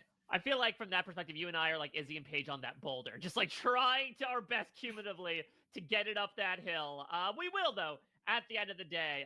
But Quinn, let us start this boulder pushing journey together because we've seen you, of course, have some vested interest in some people over this season. We'll certainly talk about that. You've been talking about the season over on Blue Sky, but I'm really curious, even just divorced of Big Brother, is this your first time watching The Amazing Race? Did you have any experience with the show prior to the season? The last time I watched The Amazing Race is like the birth of like one of the most popular gifts where that girl has the watermelon and she like shoots it back. That's the last I remember of The Amazing Race. And so seeing all my Big Brother friends and family on this season, I was like, all right, this is what will drag me in. I'm back. And now I'm hooked. I've got the Amazing Race fever, okay? And it's a chronic illness, okay? I'm not coming back from this.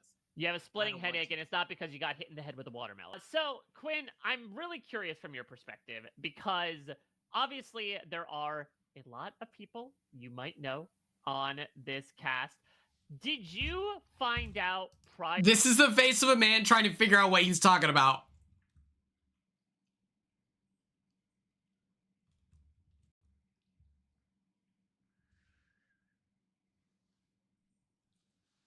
Hello, Bella, no! Do you already know who wins, Bella? 12-1-12. Shout out. Shout out. And you know, oh, what the hell? What is...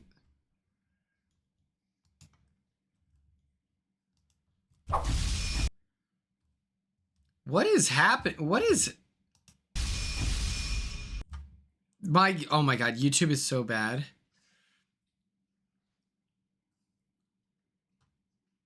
I have a moment. Shout out to Wit for the tier 1 sub, and shout out to Nikki Tay 94 for the gifted sub! Don't go getting all prank happy. I won't.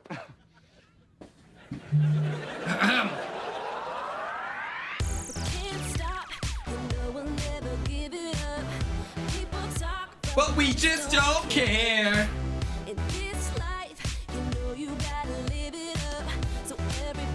Put your hands in the air now!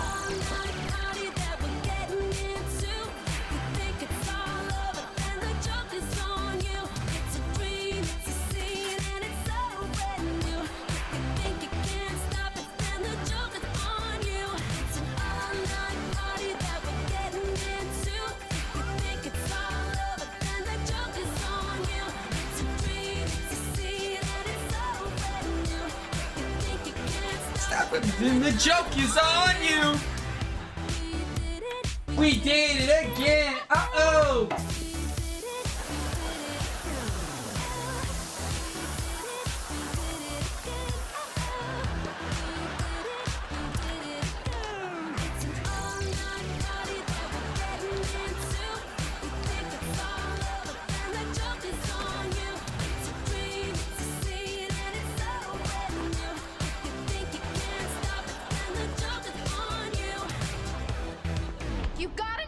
Thank you to our tier 1 subs.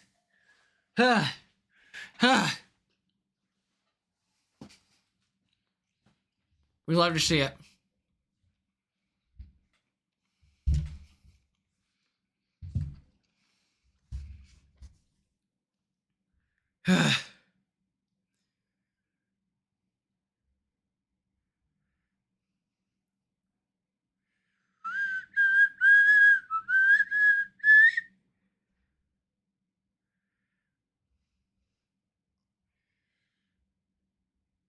Who's ready for some Fortnite? We might play with people. We'll see. We shall see.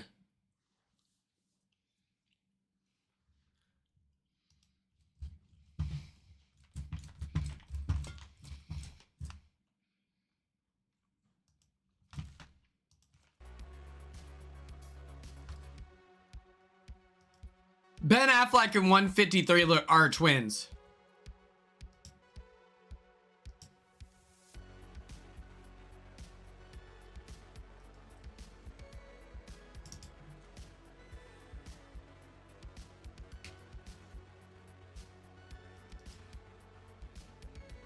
The last time I played Fortnite, it was super,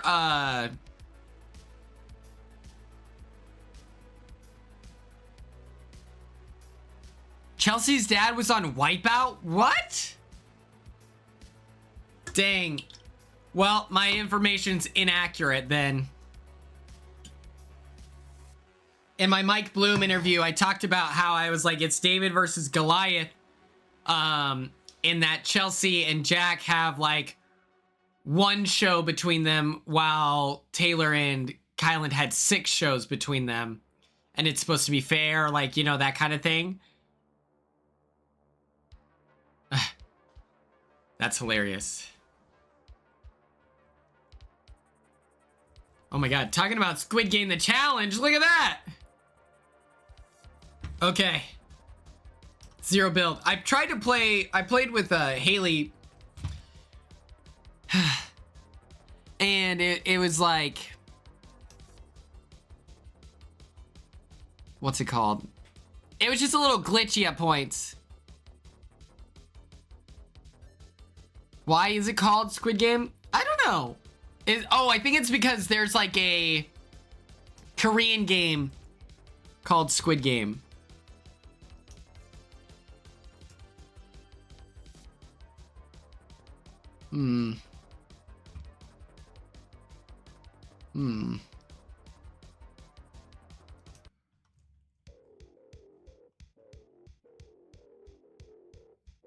Oh, these tracks are 100% copyright safe. Oh. This is me. 3 hours of cyberpunk industrial dark synthwave mix. That's me. Now watch this drive. Okay, okay. Yeah, okay. I also felt like I did not understand the rules for the OG Squid Game. It reminded me of, like, did anyone play 4 Steel Walls in elementary school? You're probably like, Quinn, what's 4 Steel Walls? Let me explain.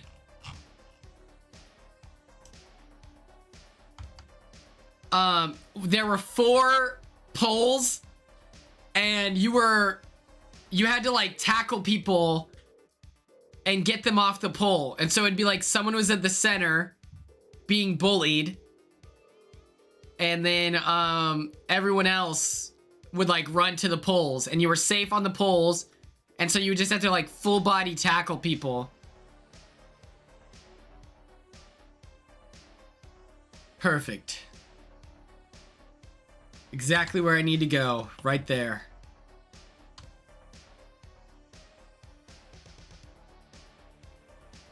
I remember this kid, William. He was new, and he insisted to be called William. Big mistake. William isn't a cool guy name. You know, Will has aura. William, come on, we gotta work through this. Okay. And I distinctly remember him being put in the center because he was the new kid, and him going like that. Full freak out. And it was like in that moment watching, like, social suicide happening live, and I was just like, William, no! William, no! Ow! Oh my. If my team could help. Okay.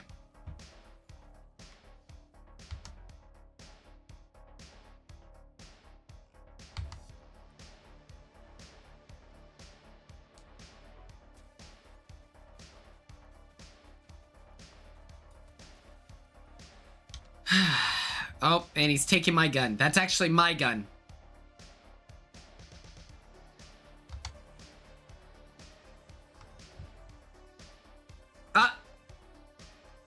Pick up my card!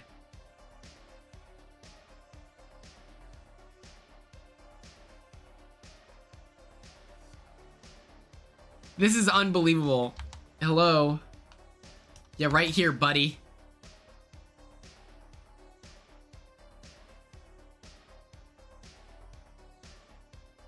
I did. Why was Keanu the, like, only good singer in BB27?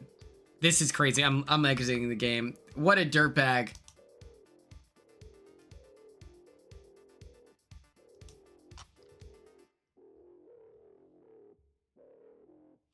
How's the music? Ashley can sing? Let me rewatch. Food.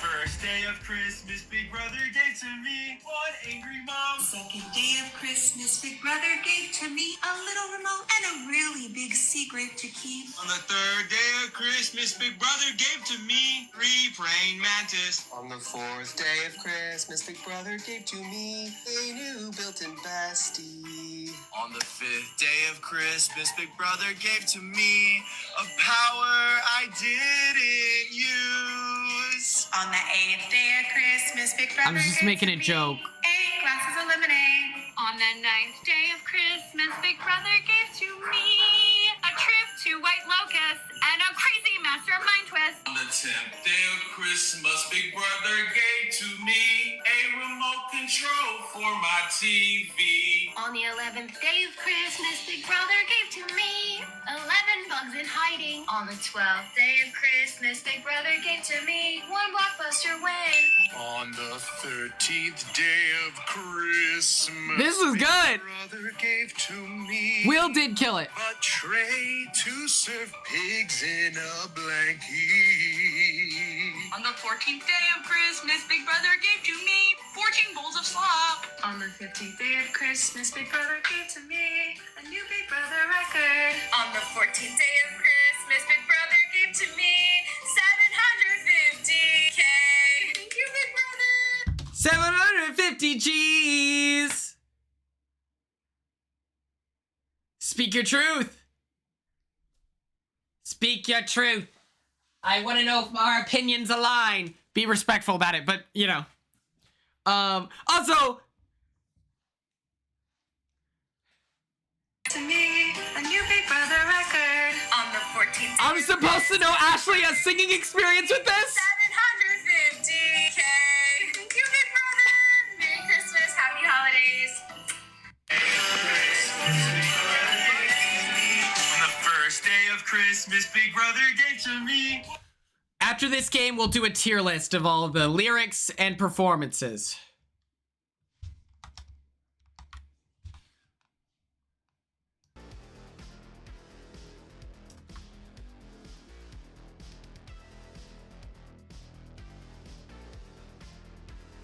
He's moving in the comment section. Wait!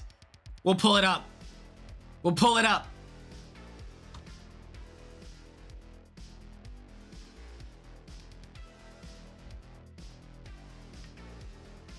A check for 750 G's. I think that works. Big Brother gave to me a check for 750 G's. Well, whoever posted it is who came up with it, right? It was my thought. I don't know who posted it. I'm trying to answer the question, but I don't know the exact answer. But I would just imagine.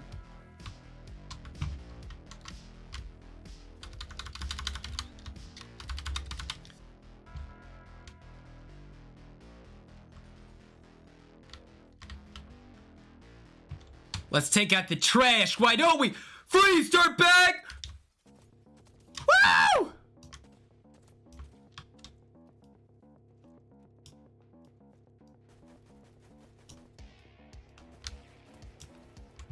Okay.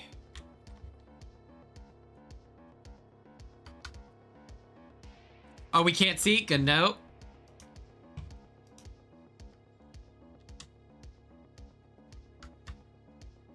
He and Rachel commenting on Vince and Rachel's comments, and I just think leave him alone. He isn't bothering anyone. Wait, what? Yeah, this screams Rachel out of anyone. It does give Rachel vibes. Screen is not up. Yeah, it looks like the Simpsons mode is done. It's done for. It's gone forever. And so now it's whatever this is. Ooh! Little lawnmower. Hello. Yeah, this is grasses and I'm mowing. I can't believe they won't let me do that.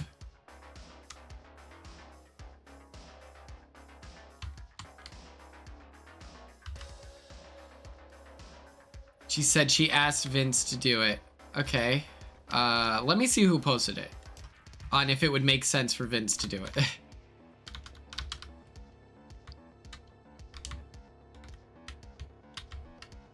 Yes, you should ride the Simpsons ride. That sounds so much fun.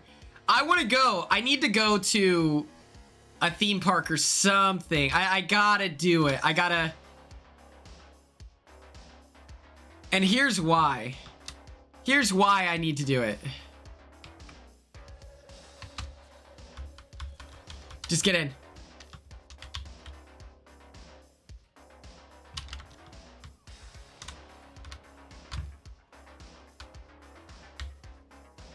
Sweet Jesus. Sweet Jesus.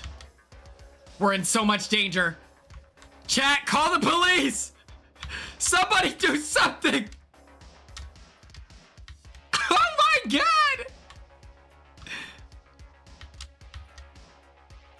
My friends will get you. Sunday? What day is Sunday? I need to check. I do want to go because last year, what happened was with last year, I wanted to go to Universal and then people were moving crazy and I didn't get to go to Universal. And I was like, listen, it's one thing to exclude me and never invite me to hang out, whatever. Don't exclude me from Universal Studios, okay? I love theme parks more than anyone on Big Brother 26, Brother 27, 25. I am the oh my God. I watch Defunctland. I do it all, you know? I love it. Oh, ow, ow, ow. That hurts. Get cooked, brother. Oh. Freeze, dirtbag.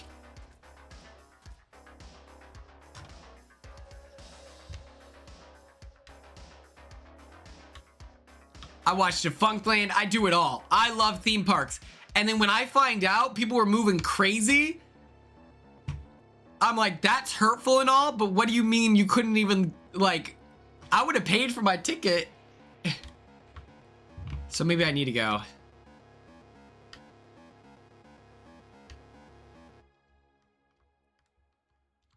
Clinton, I love Busch Gardens. The social media person at Busch Gardens is a Quinion. Oh my God, I want to do the drink around the world. OTE, the drama. The drama.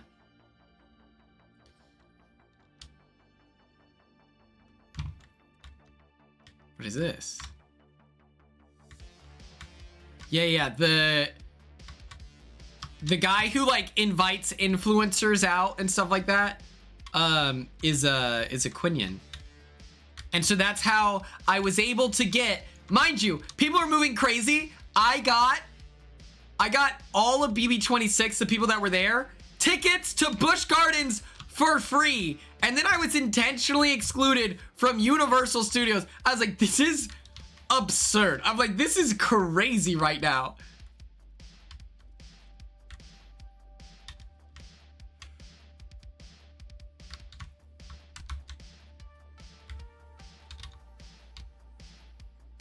What is this?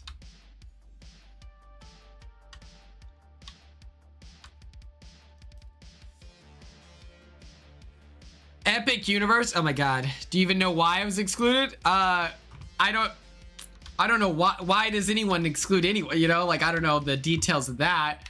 But if you remember, I was like trying to organize things, and instead of going to Busch Gardens, oh my God, ow, ow, ow.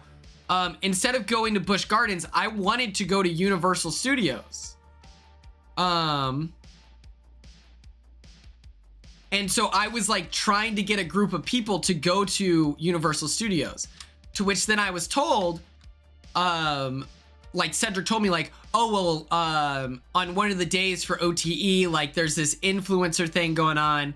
And this is like old tea, by the way, like it doesn't actually matter. But it's like, he said like, oh yeah, like it's for like influencers and stuff. And I was like, well, I'm an influencer. And he goes, yeah, so we can get you there for free. I asked, is there anything I have to do? And I was told no. I was like, okay, cool. And then in talks with like Leah, she's like, oh yeah, I need to send my information to Cedric. And I was like, what, for what? And she goes, oh yeah, there's like this influencer thing. And he told me that I need to send in my stuff. Oh my God. And I was like, oh, interesting. I follow up. Do we need to do anything? No. And then everyone agrees that we're not going to go. It's like then brought up in the group chat of like, should we even go to Universal Studios because we're going to be busy hanging out with fans and everything. And so it was just like, I'm like, oh, well, yeah, I guess if we're going to be hanging out with fans and they're spending all this money to go, like, yeah, that makes sense if we just don't go to, like, that would make sense if we don't go to Universal Studios. No worries. And then I find out they went to Universal Studios. And then I was like, can I go? And they're like, no, you had to send in your stuff early. And I was like, oh, cool. I was like genuinely like, yeah, I don't get it. Karu, welcome back.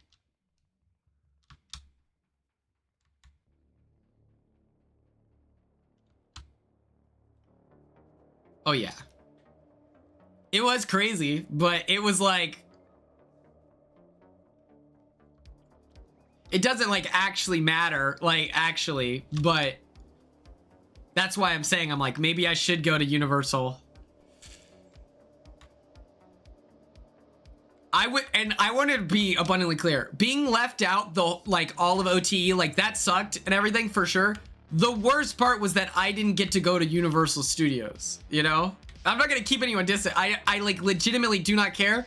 I'm just fully crushed that I did not get to go to Universal Studios. Brianna, oh my God. It's so good to see you. Brianna, I need to show, oh my God, help, help. Oh my God, help! Someone call the police! Oh my God, okay. Universal is gas. I was so sad. I was like, damn. Oh my God, who did I tell? Brittany D'Angelo, that is my girl. Her mom, I call her mom, right? I told her, I was like, I was so sad. I was like, yeah, because Brittany was like, oh my God, Quinn, every time I see you, you're by yourself, you know? And I was like, yeah, all my friends are at Universal. I was so sad. And she was like, oh, I would invite you to Disney. I was like, I'm good. I was like, honestly, we're fine. Dang, Jade getting cooked. Okay. We do have to do this. Busch Gardens was awesome.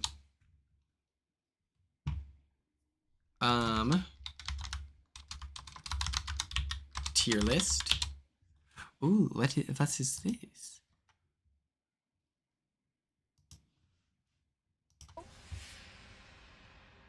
Oh. No. Why don't you have your rope? We took our rope and put it right next to the fire. And then we went back and our rope is missing. It is not stayed right there anymore. Somebody has picked up our rope. Which team? You know what your rope looked like? Look like every other rope here. Mm-hmm. Well, it was your job to hold on to it. So, it is going to be a penalty. It's 5 minutes. So when I say go, you'll sit here for 5 minutes while everybody else races off. I'll give you a new rope, then you can catch up and do your thing. That is absolutely crazy. You know how far you can get on fresh legs with a 5-minute head start? Super far. I don't know anything about the job. That feels unfair.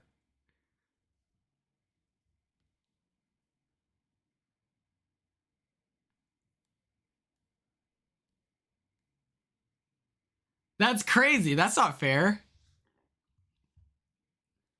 Okay, BB27 tier list. Yeah, who took the rope?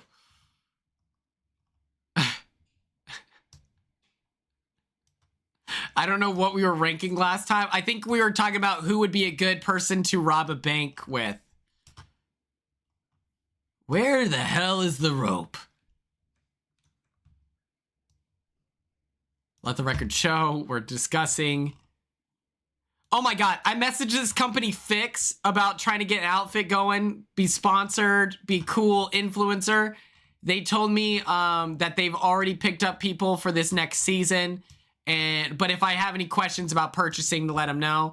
To which I'm like, you're way too expensive for me to be able to afford you, so I will not be purchasing. It's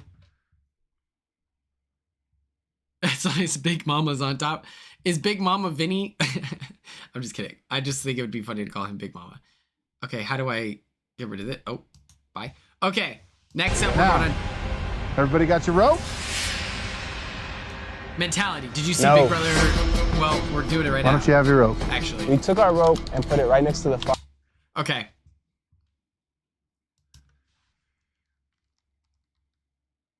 That's data. Morg's veto season.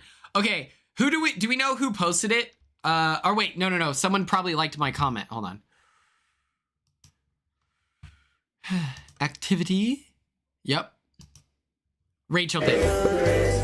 Okay. On the first day of Christmas, Big Brother gave to me one angry mom. Second day. Okay. One angry mom. Good night, Brianna. Godspeed. Okay. We're specifically talking their performance on this.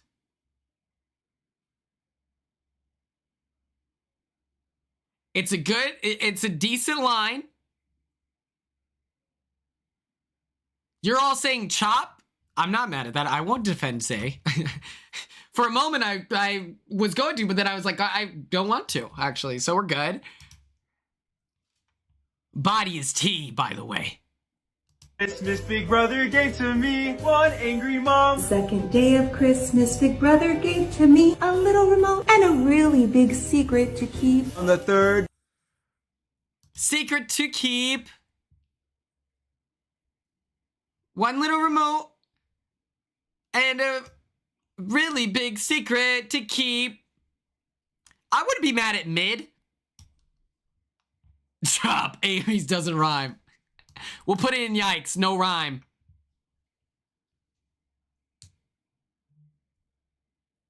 She was the accomplice.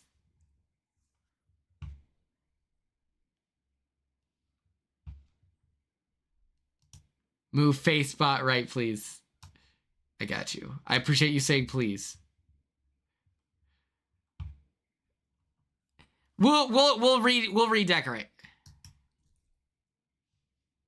Next up, we have Adrian. And a really big secret to keep. On the third day of Christmas, Big Brother gave to me 3 praying mantis. On the fourth.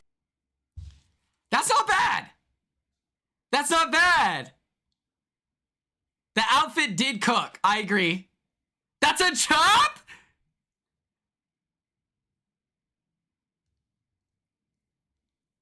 He got the bugs out. That's fun. What did he even say?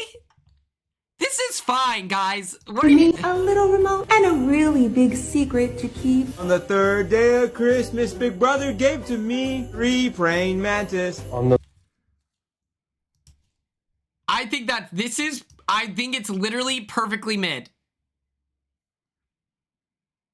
It wasn't a good singing voice. The lyric was whatever. It's fine.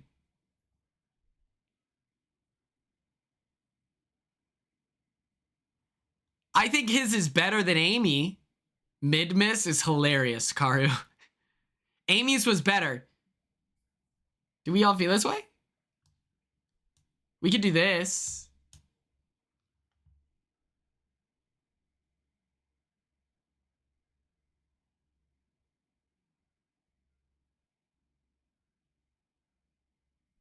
This is not bad, though. Honestly, we'll have to, like, reorganize it and everything, but... Okay. Fourth day of Christmas, Big Brother gave to me 3 praying mantis. On the fourth day of Christmas, Big Brother gave to me a new built-in bestie.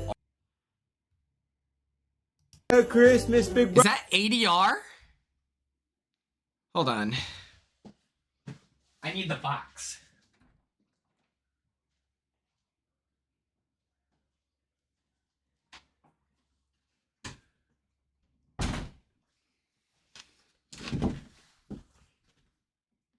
On the fourth day of Christmas, Big Brother gave to me a built-in bestie. He's being shy. Yes, Peanut Brother. Peanut. I keep calling you Peanut Brother. I like his. I like his. I think that it might... He even edited it. Brother gave to me 3 praying mantis. On the fourth day of Christmas, Big Brother gave to me a new built-in bestie. I think it's here. I'm cool with this.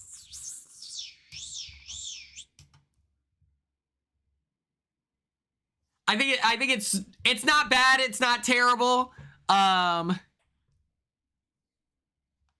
I think that's fair.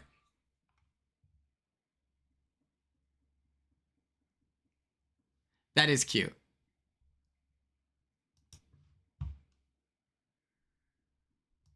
On the 5th day of Christmas, Big Brother gave to me a power I didn't use. On the 8th.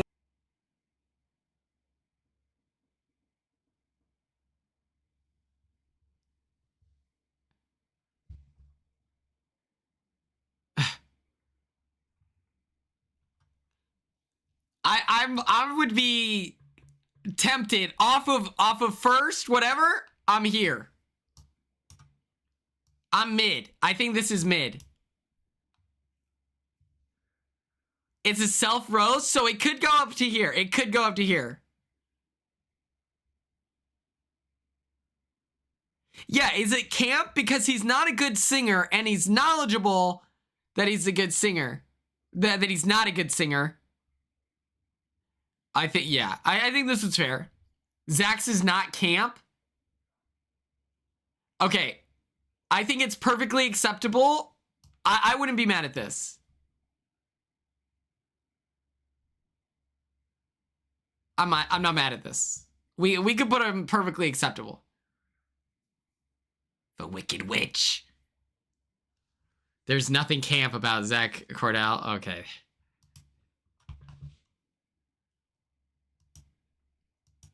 Day of Christmas, Big Brother gave to Jesus Christ. A power I didn't use. On the 8th day of Christmas, Big Brother gave to me 8 glasses of lemonade. On the 8 glasses of lemonade.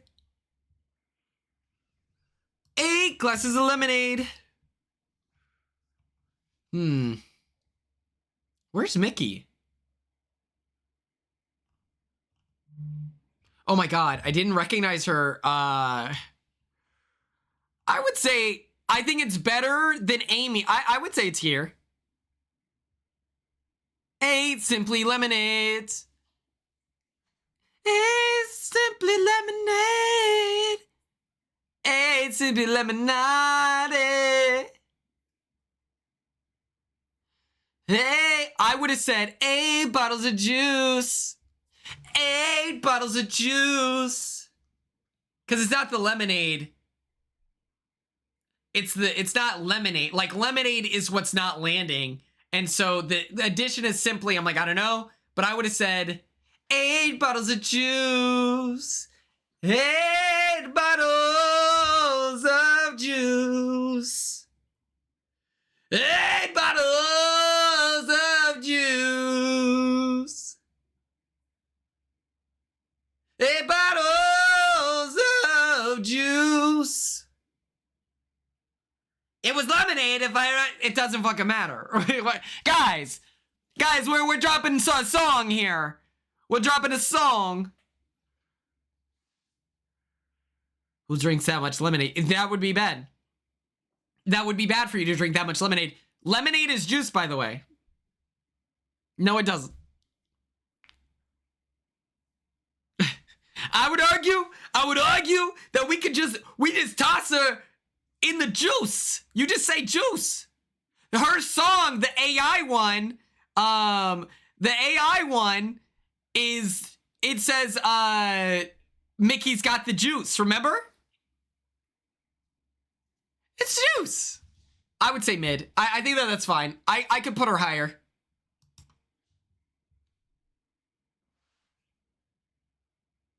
Madison, I have no idea. She's polluting the juice. Thank you, Madison. Yes. The integrity of the lemonade. Do you have any idea what's at stake here? Integrity of juice classification everywhere. On the 8th day of Christmas, Big Brother gave to me 8 glasses of lemonade. On 8 bottles of juice. 8 bottles of juice. Because according to, if it has to be lemonade, why isn't it pink? Why isn't she saying pink lemonade? Because it doesn't matter. The details. Anyway. Miss Big Brother gave to me 8 glasses of lemonade. On the 9th day of Christmas, Big Brother gave to me a trip to White Locust and a crazy mastermind twist. On the 10th. That's incredible. That's, oh my God. That was phenomenal. This is what we're looking for. This is what we need.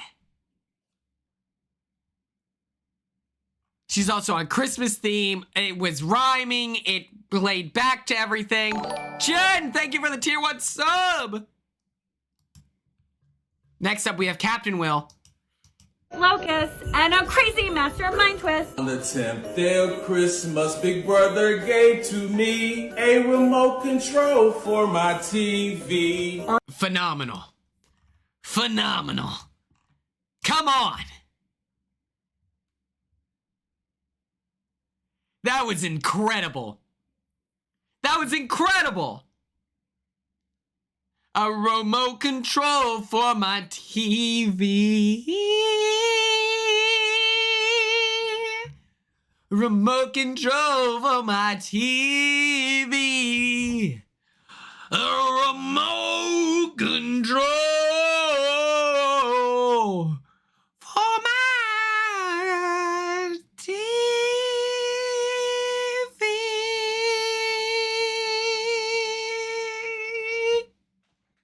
That was incredible.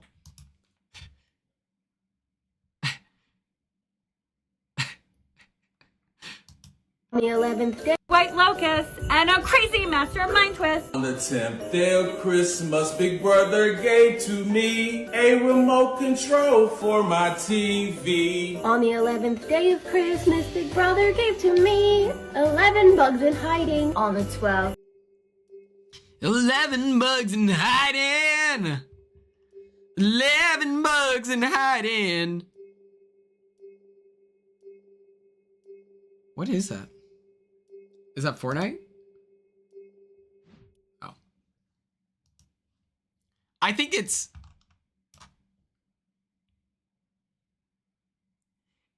Kelly's is not worse than theirs. I think it's camp. I think it's fine. It calls back. It's not Big Brother related, much like, you know. It's just 11 bugs in hiding. I wish that she would have sung it more.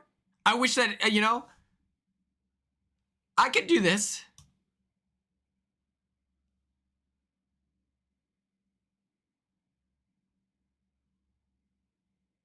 We could do this. I like her volume here. I was just making a joke. I was just making a joke that it had nothing to do with the Big Brother game. I'm aware, guys. I was there. I was making a joke that she didn't play Big Brother. That was the joke. That was the punchline.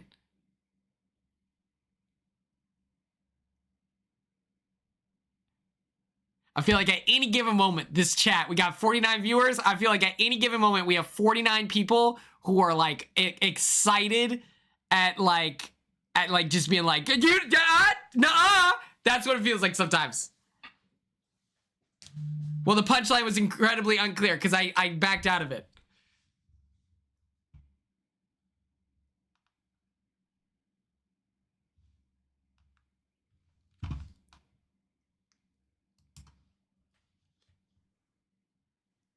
We have a conglomeration. We have a conglomeration of corrections is what I'm speaking on.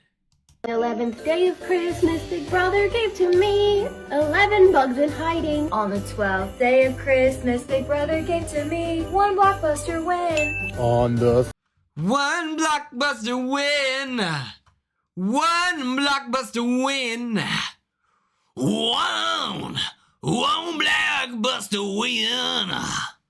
1 blockbuster win. I would say right about here. It wasn't terrible. It wasn't terrible. We could, like, to me, yikes, is it...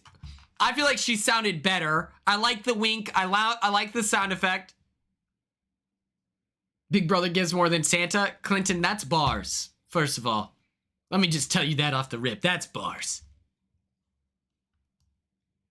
I don't think it's yikes. I don't think it's yikes.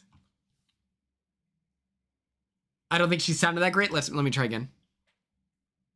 11 bugs in hiding. On the 12th day of Christmas, Big Brother gave to me one blockbuster win. On the third. It's on the nose. I would say it's here. I don't like the word yikes there. I think that we maybe instead of yikes. Yikes feels hurtful.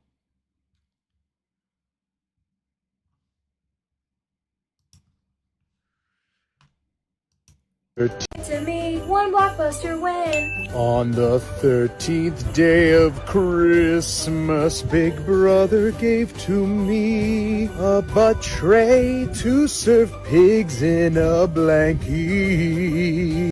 My God. My God, get him the Grammy. Get him the Grammy. That was phenomenal. Yeah, it sounds like the comment section's a war zone, so I don't know. On the Where's Catherine and A Riley? tray to serve pigs in a blankie. On the pigs in a blankie. Pigs in a blanket. Pigs in a blanket. Something to consider. On the 14th day of Christmas, Big Brother gave to me 14 bowls of slop. On the 15th. Cinema. Ava once again. Cooking. Your Honor.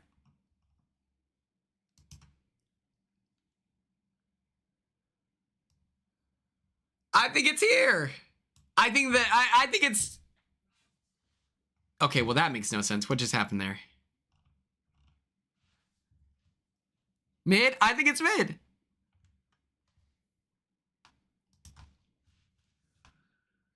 Tray to serve pigs in a blankie. On the 14th day of Christmas, Big Brother gave to me 14 bowls of slop. On the We could have one-taked that. We could have one-taked it. She was a have, not a lot. To me 14 bowls of slop. On the 15th day of Christmas, Big Brother gave to me a new Big Brother record. On the 14th. A new Big Brother record. A new Big Brother record. A new Big Brother record. A new Big Brother record. 3, 2, 1, release them. I like the flex. I like that it's Big Brother related. It doesn't sound horrible. Hear me out. We're here. Camp or perfectly acceptable? What are our thoughts?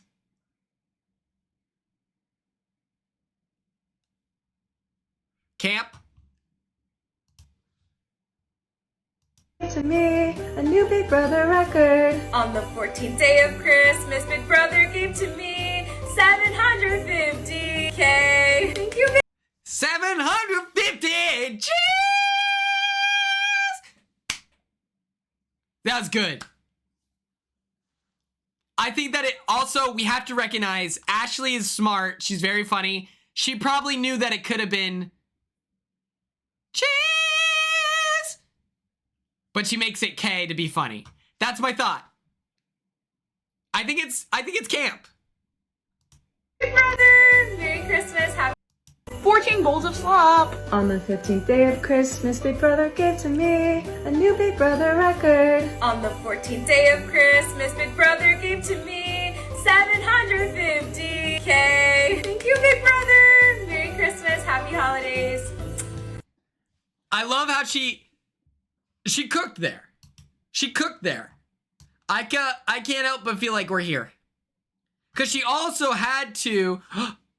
Quinn, I just found out there's a name for expensive millennial $20 burger with no fries that you hate. What's the... Let the record show. I don't know if I hate it. I like to make fun of it. But please, Cassie, I need it. Cassie, please! Cassie! Gastropub.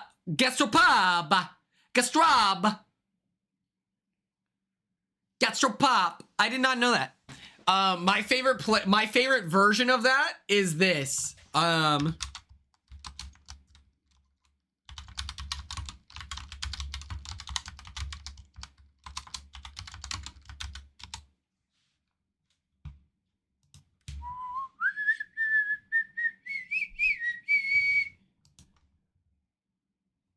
This is the best burger spot in Lincoln. We are Honest Abe's. Today's Monday, deals day, so we're gonna get it right. I'm not too sure, but I think this is only in Lincoln. So if you're in Omaha or anywhere else in Nebraska, you might gotta do a little traveling to get this burger. They got their menu on. Cassie, you'll be missed. You'll be missed. Gastropop. Godspeed with your school. And then whenever you're ready to return, we'll be here to cheer you on. But before you go, Cassie, do you want to see my... Oh, you're saying a bit? Okay, good. Do you want to see... I have a new outro video for when a stream ends. You want to see it? Chat loves it.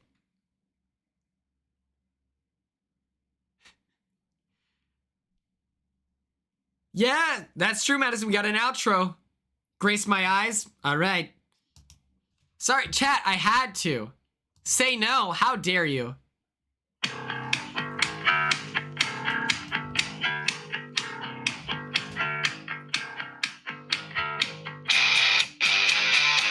Zen wants to see it.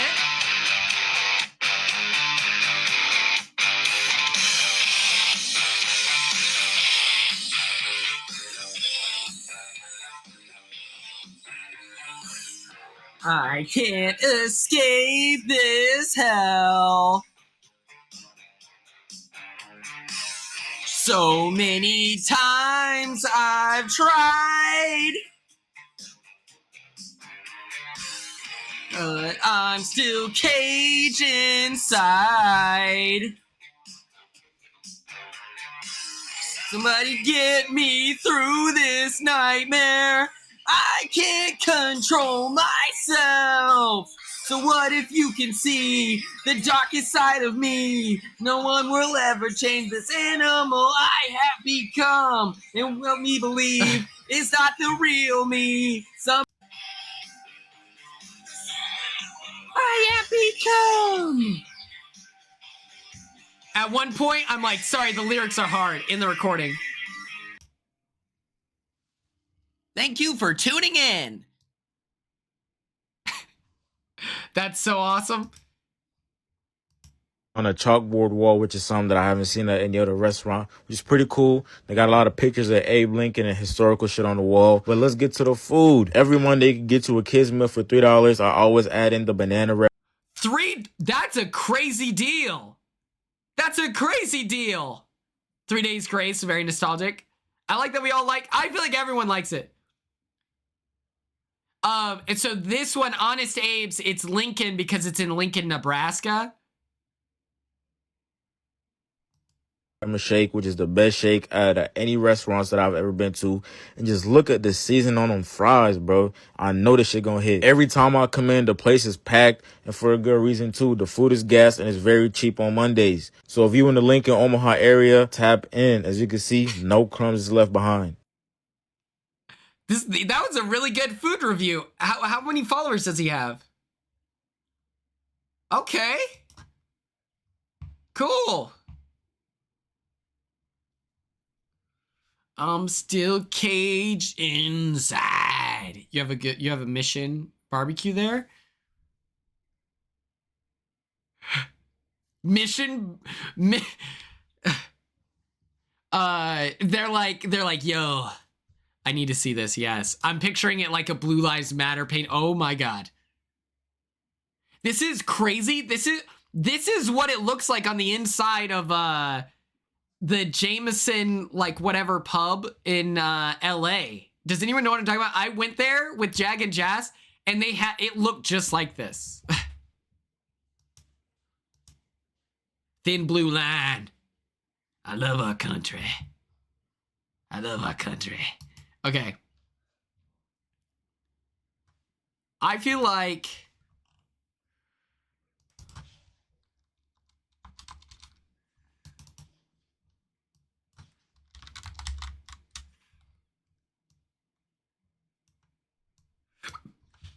fair enough. Historical? Oh my god. Oh my god, what stand-up comedian is like, he talks about how it's like the restaurant that plays the national anthem every like 30 minutes or whatever? That's so funny to me. Okay. Everyone take a good long look. We have Mother, Camp, Perfectly Acceptable, Mid, Not Quite, Chop, Missing in Action.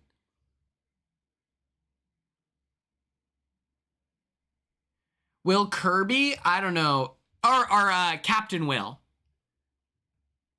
What's this list for? Cassie, good news. We're about to replay the video. So there's a new, like, Big Brother Christmas. On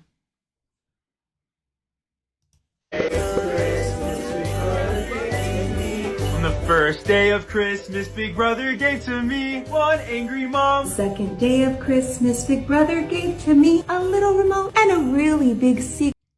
I wouldn't say highly doubt for Captain Will. He's one of the bigger characters of his season.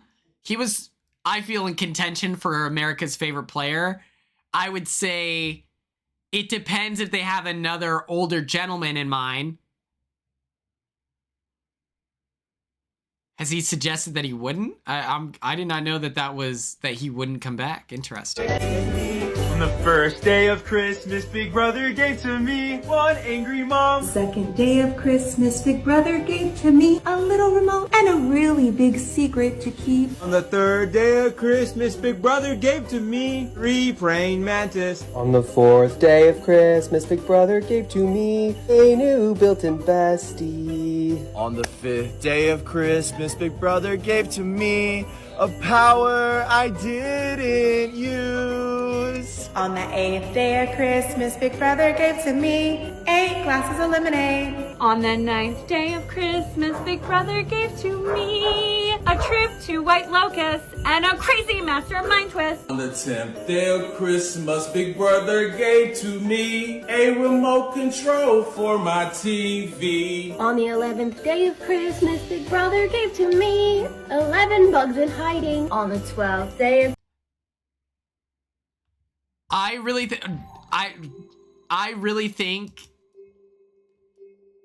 Captain Will, I don't think would turn up the opportunity to play again, right? Like, people are talking about, like, whatever.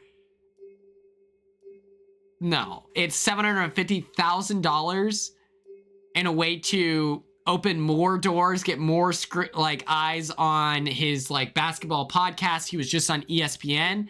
I think that I think that it's pretty easy to say he would go back.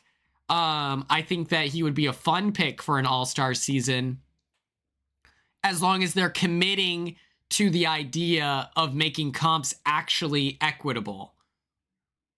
Otherwise, I think that it's a waste of his time by CBS. But I think that he would do extremely well. I think that no one's going to go in there. He's not going in there with a target on his back. Like, you have so many other, like, dastardly characters to be concerned with that opens the door for him to pull something off very exciting, you know? Yeah, I don't want to see... I think All-Stars 3 straight up should be Big Brother 20 and reset. It's not... Yeah, it would be such a disrespectful thing for them to, like, be like, Will, we want you for All-Stars. And then they do Big Brother 25, the rerun, you know? That'd be like, what the hell? That wouldn't be cool. But I don't think that he should... You wouldn't want to see, like, Tyler. Like, or like, Casey. I feel like Casey they would bring back. Or they would bring back Josh. Let me get it clear. You should target, you know? Like, you should totally target Captain Will because he is so good he fills that role as the person who is able to shift back and he allows others to take strikes at each other and stuff like that while he slides through. I wouldn't target him. I would want to find myself aligned with him, but I just think that there's like Josh is going to be targeted before Captain Will is. Paul will be targeted before Captain Will is. That's what I meant. He is a threat. He is a capable player. He holds on information. Yeah, I think he'd be great. Christmas Big Brother gave to me 1 blockbuster win. On the 13th day of Christmas, Big Brother gave to me a butt tray to serve pigs in a blankie. On the 14th day of Christmas, Big Brother gave to me 14 bowls of slop. On the 15th day of Christmas, Big Brother gave to me a new Big Brother record. On the 14th day of Christmas, Big Brother gave to me 750K. Thank you, Big Brother. Merry Christmas. Happy holidays. Keanu 8. That's what I'm saying. Okay. I think the mother category is, we have perfected it. Rachel, Will, Keanu. This is perfect. Camp category. I like Morgan and Ashley here. I think this is cash.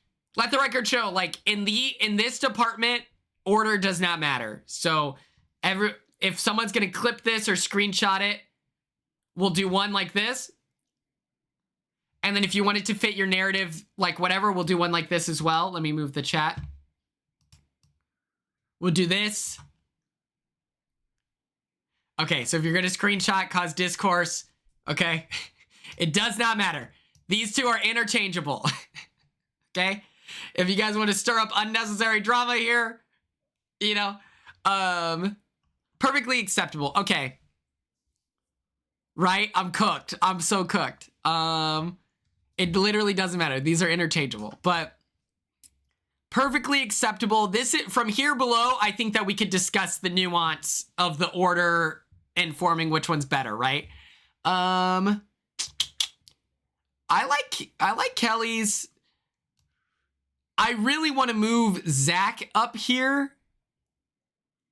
I'm cool with this. I'm cool with this. I like him singing like that. I think that's funny.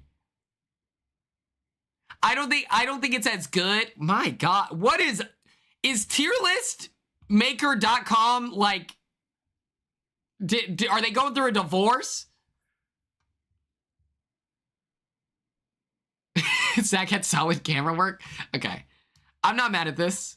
Or what about this? I think it's fine and perfectly acceptable. Can I state opinion? Cassie, of course.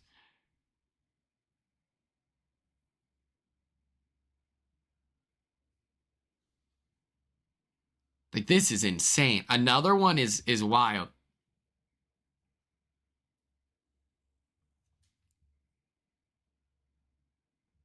The CEO is going through a bitter divorce and needs to get the ad revenue up of the site.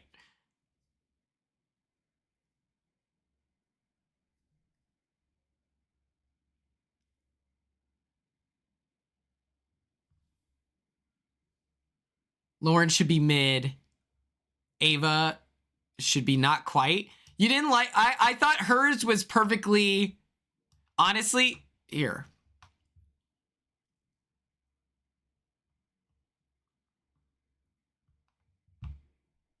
I think Ava's is just like perfectly mid. Like, I think Ava's fits the category perfectly. It wasn't terrible. It wasn't phenomenal. It was in the middle. So I'm cool with this. I like Adrian's more than Amy's. This is how I would work this, actually.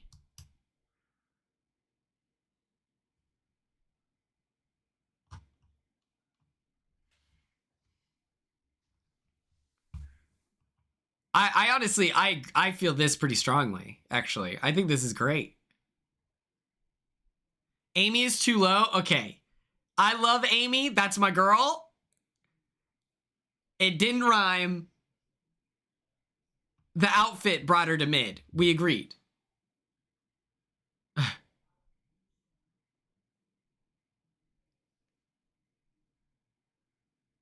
It did rhyme, though. It's not, it doesn't have a rhythm. I know what you're saying. She's like, a tiny remote and On the first day of Christmas, Big Brother gave to me one angry mom. Second day of Christmas, Big Brother gave to me a little remote and a really big secret to keep. On the third day,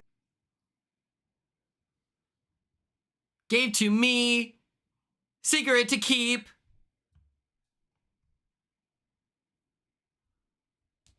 She should be higher than Adrian. Okay, let's rewatch Adrian. Second day of Christmas, Big Brother gave to me a little remote and a really big secret to keep. on the third day of Christmas, Big Brother gave to me 3 praying mantis. On the fourth day. 3 praying mantis. I'm fine with that. Who's better, Mickey or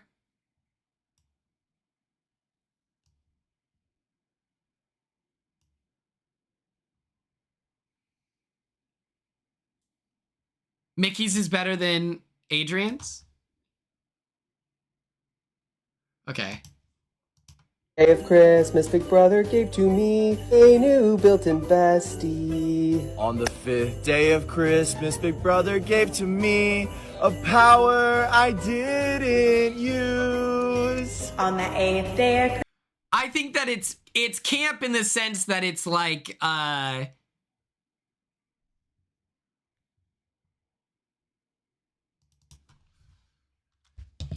think it's camp in the sense that it shows his character. It doesn't rhyme necessarily, right? So like I can understand why it wouldn't be higher.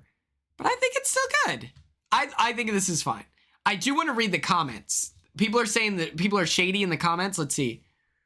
Zoran, though, that's incredible. We slayed. My God.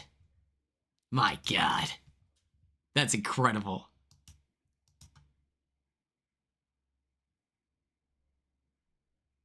Go out with me. What?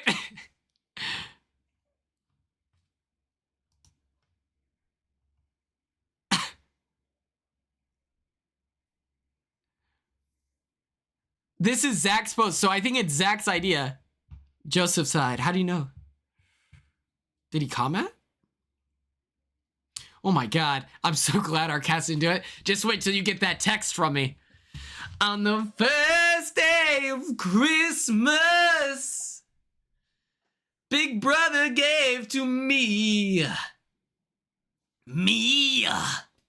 Rachel posted on IG. Why did she give it to... Yeah, I'd have to learn the lyrics. Mine would be something about gave to me. Something sick, nasty. Jealous. Okay. Okay, wait. How are people being...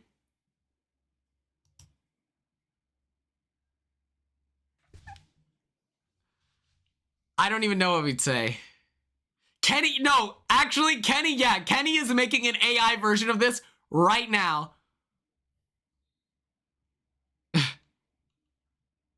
The gang's all back together. I love Adrian in the comments section. Adrian reminds me in social media. That's crazy. What are we doing? This is unnecessary. Adrian comments on social media in the same way like a supportive mom does on Facebook. I love it so much.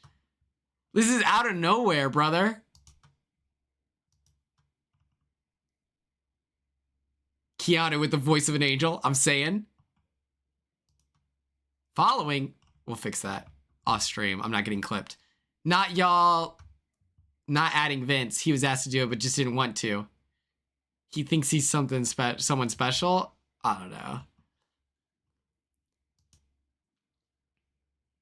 They could have paid his, you know.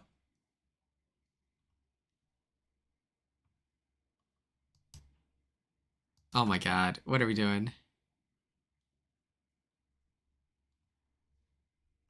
Oh my God.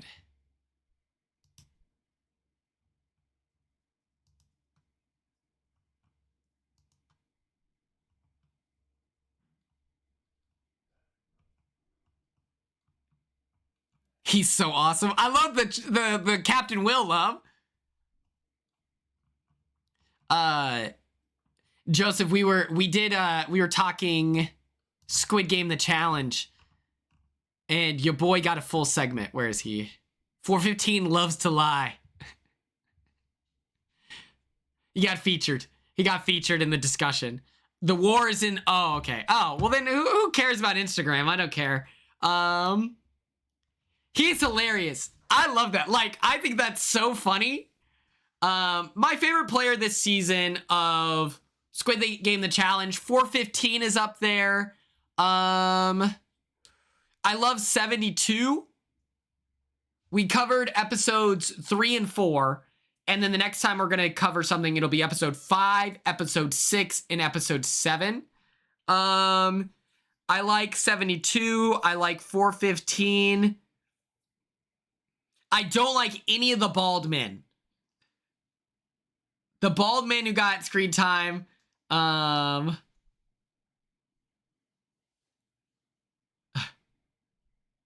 That's a little much. No, just kidding. I don't know. Who do I like? The bald man of Squid Game, it's a... I like Zoe. Zoe's fun. I think Zoe's cool because my sister's name is Zoe, so that's like an added, you know? Okay, let me see what... Oh!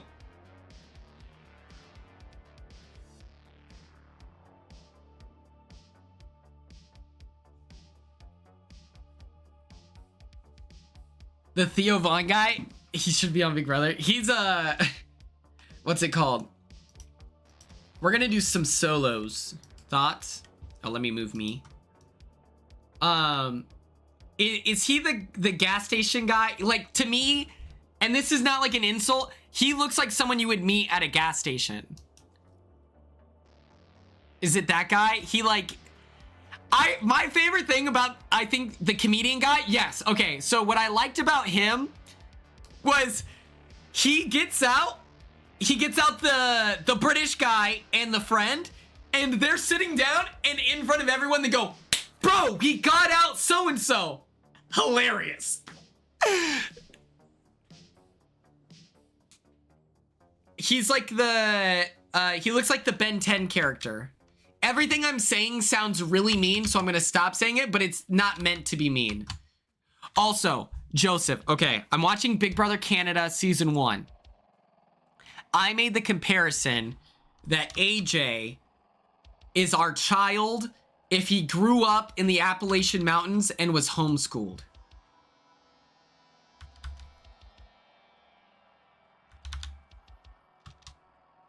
That's hilarious, Madison. Pinpointing. AJ from Big Brother Canada 1 is like if you mixed me and you and that child grew, well, he's not very like strategic, so he doesn't get much like screen time at all, unfortunately, but just in like the body language of it, he serves a little Joseph, but then in the quirk factor, he's me. I'll post it on Discord. I got you guys. Especially since I'm going to be leaving for Florida. Bro. Anil, that's like all time screwed over. I'm so pissed. I'm going to Florida. Peter Brown. Ow! Ow! What the heck?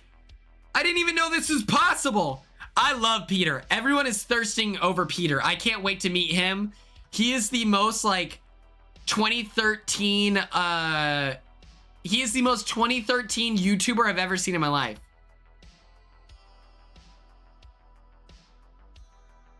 I'm so sad, Madison. I love Big Brother Canada's Peter season 1. The Shield. Also, I just got to the part, Joseph, I don't know if you'd remember this. Tom got evicted and like, oh my God. He like straight up sexually assaults Alec. And it's like really hard to watch. Like, Alec is, like, legitimately upset by it. It's, like, super fucked. What is this? Oh, didn't do anything. Oh.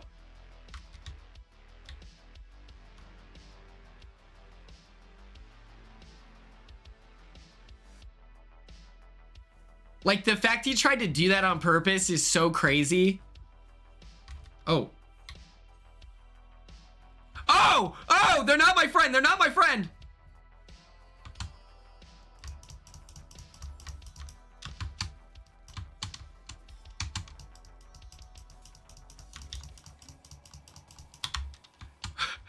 Oh my god, help! Somebody help!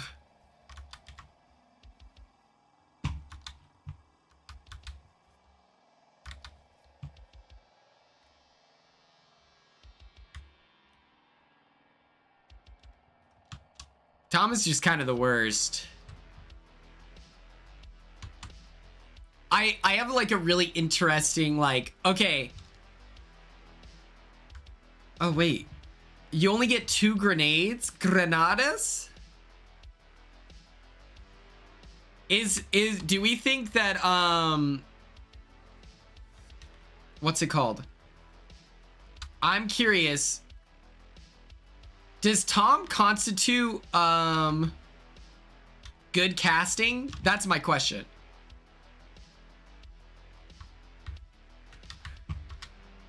He's homophobic, so I'm against, like, him. Like, I would say he's bad casting because he's homophobic and he's, like, openly homophobic. And then, like, him flashing Alec, like that is bad casting, right? But prior to that episode, I'm like, he pushes the plot. He's not likable. He's just a douchebag. He's like the most, like, he looks like he got off the set of How I Met Your Mother. He is the most, like, 2014 douchebag. I guarantee you he had the chin strap. If he could grow facial hair, he would have the chin strap. Like, which, before it was douchey, was cool. And I wanted that facial hair. I like How I Met Your Mother. Ow, what the? Hey, man. That wasn't nice.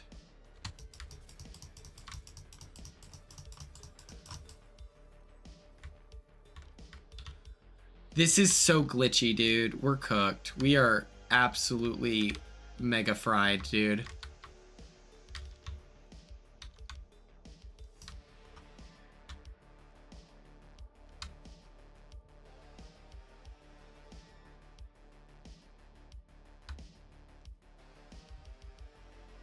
How do these guns work? Hold on. Okay, yeah, we're good.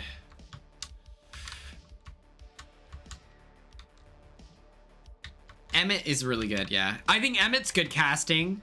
I like how active of players everyone is. Like, even the guys who are, like, trying to play an underground game, whatever, they're like, engaging, like... Yes, Jen, sorry for spoilers. I tried to post it last night. The VOD, essentially. But, like, streamable would not load at all, and so I couldn't upload it. I'm low on gas. Oh, no.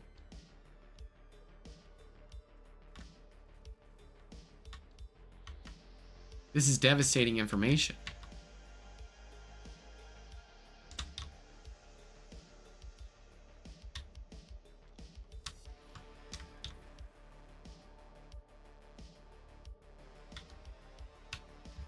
That would be a fun stream, ranking, like, Big Brother casts, and then as I'm watching, oh, Cerie's son is gonna be there? Yeah, I'm not excited for that. Because what I respect about Cerie's son is he, at least, is, like, he confronts you. Like, I guess there's, like, some honor to that, I suppose, compared to, like, a Scotty who tweeted about me recently talking about how I'm the type of person to call, like, to sue. And I'm like, what are you talking about?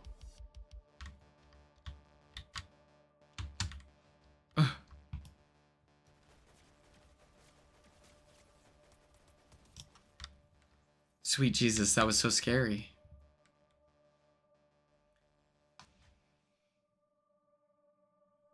Jen, that's devastating. Joseph, he and I had this whole thing in LA where we went back and forth. I probably told you about it, but it was like, he's like, you're a fan. You're a loser who watched the live feeds in his basement, like whatever.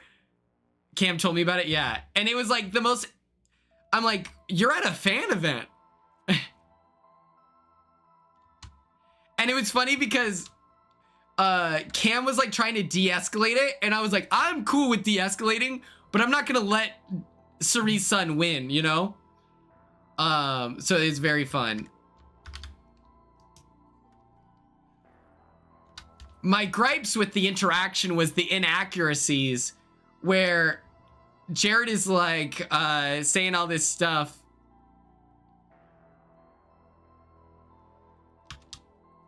About me, and I'm like, why are you, oh my god, I'm terrified, oh my god, please, I'm sorry, oh my god. Tom, thank you so much.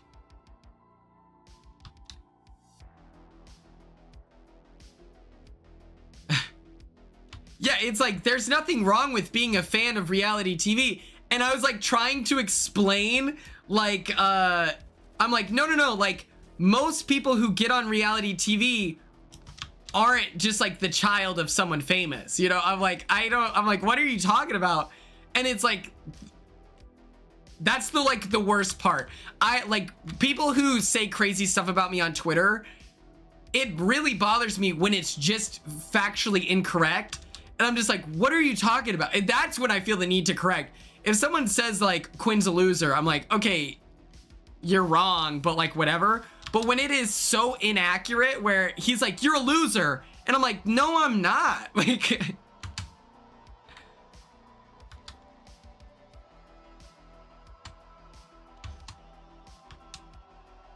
and I mean, am I streaming tomorrow? Yes, I'll be here. We will be watching, or we will be doing 2B Tuesday for, what is it, Dream Girls, right?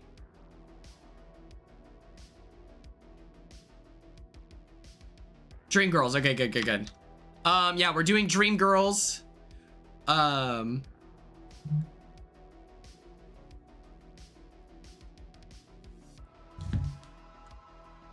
I got crazy lightheaded, actually. I feel crazy. I think it's the, I will be here and calling in. I'm hyped. It's not on Tube anymore, but it's on Paramount Plus. Okay, I'll post that in the Discord. I had some salami earlier, so I just need to eat, but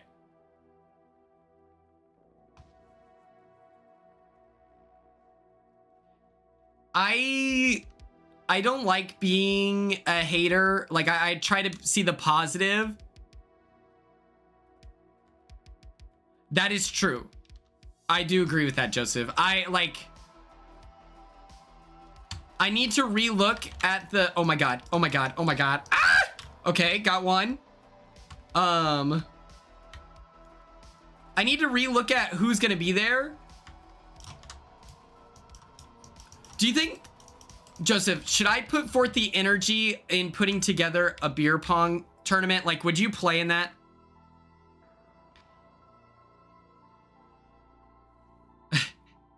We all wanted to meet Vince. Okay, I'll text Omar about it. It shouldn't be hard. Like, it should be pretty easy to put together, like, a bracket and everything, and... Okay. We can do, like, half reality TV people, half fans. Like, that would be fun. What if... Okay. We do... How many ever teams sign up? And then, it's, like, a reality TV person and a fan, you know? Yes, Nicole, you're in. Nicole, are you good? We're gonna pregame. Are you good? Because I'm pretty bad. So if you're really good, we can team up and then our overall score will be average. But if we team up and we're both bad, we won't make it to the next round.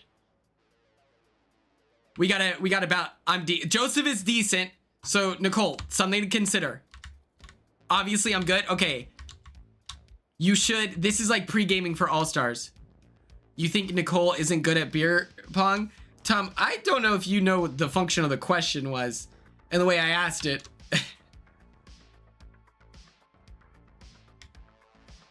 I'm streaky. I'm either like decent or pretty bad. But yes, I'll text Omar about it and see if we can do it. One of my favorite things to do is you buy like a decorative,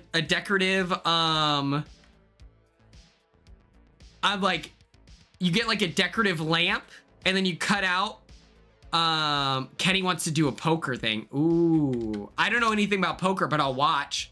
I'll get the fellas some snacks if you need. I just don't know the rules of poker. I'm like a phase 10 guy.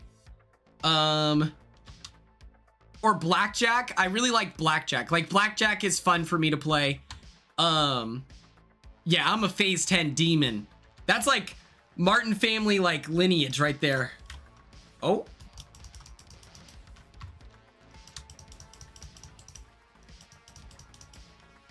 Oh my god, I'm Batman. It's crazy how good I've gotten. Turning my back on the past. Forgetting what it's like to lose. Oh my god. Oh my god, this guy is incredible. Okay, I got 5th place. But yeah, so what you do is you buy a decorative lamp, you cut the wire, you remove the light, whatever, you like break off the switch, and then you have a trophy, and you spray paint a ping pong ball gold, and you glue it into the top. Gummy bear lamp from iCarly would look phenomenal, actually. I know exactly what you're talking about. Okay. We streamed for 3 hours. I'm cool with ending it, because I might throw up and die, and I still have to record my Vlogmas. Okay. We are 100,000% rating Model Morgue. / raid.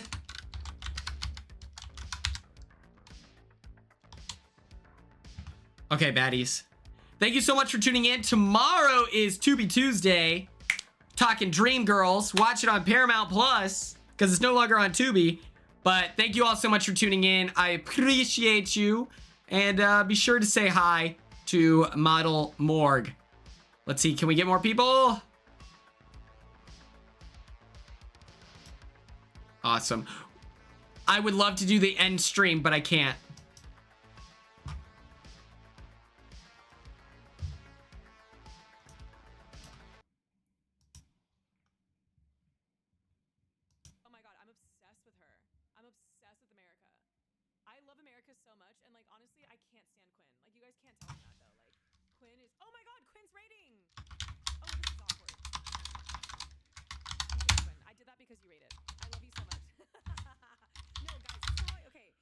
Before you guys like actually think I'm real, me and Quinn were on the phone. Quinn, how long were we on the phone the other day? We were on the phone for literally, guys, I'm not even joking. We were on the phone for Quinn, it was like an hour and 45 minutes. Like me and Quinn were just chatting it up. Like me and Quinn were like this, y'all. Like I love Quinn. I love Quinn down.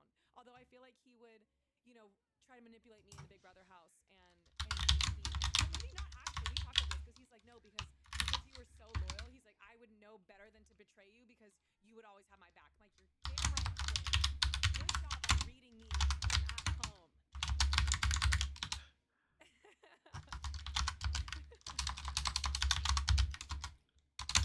This is crazy. I know, I'm just talking shit because you killed my dog.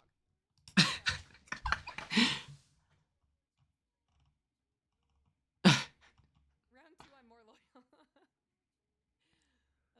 Quinn, how was your stream? What did you do? I know that you talked a lot of Survivor. I was actually just going over who's going to OTE, and I was saying that I was excited to see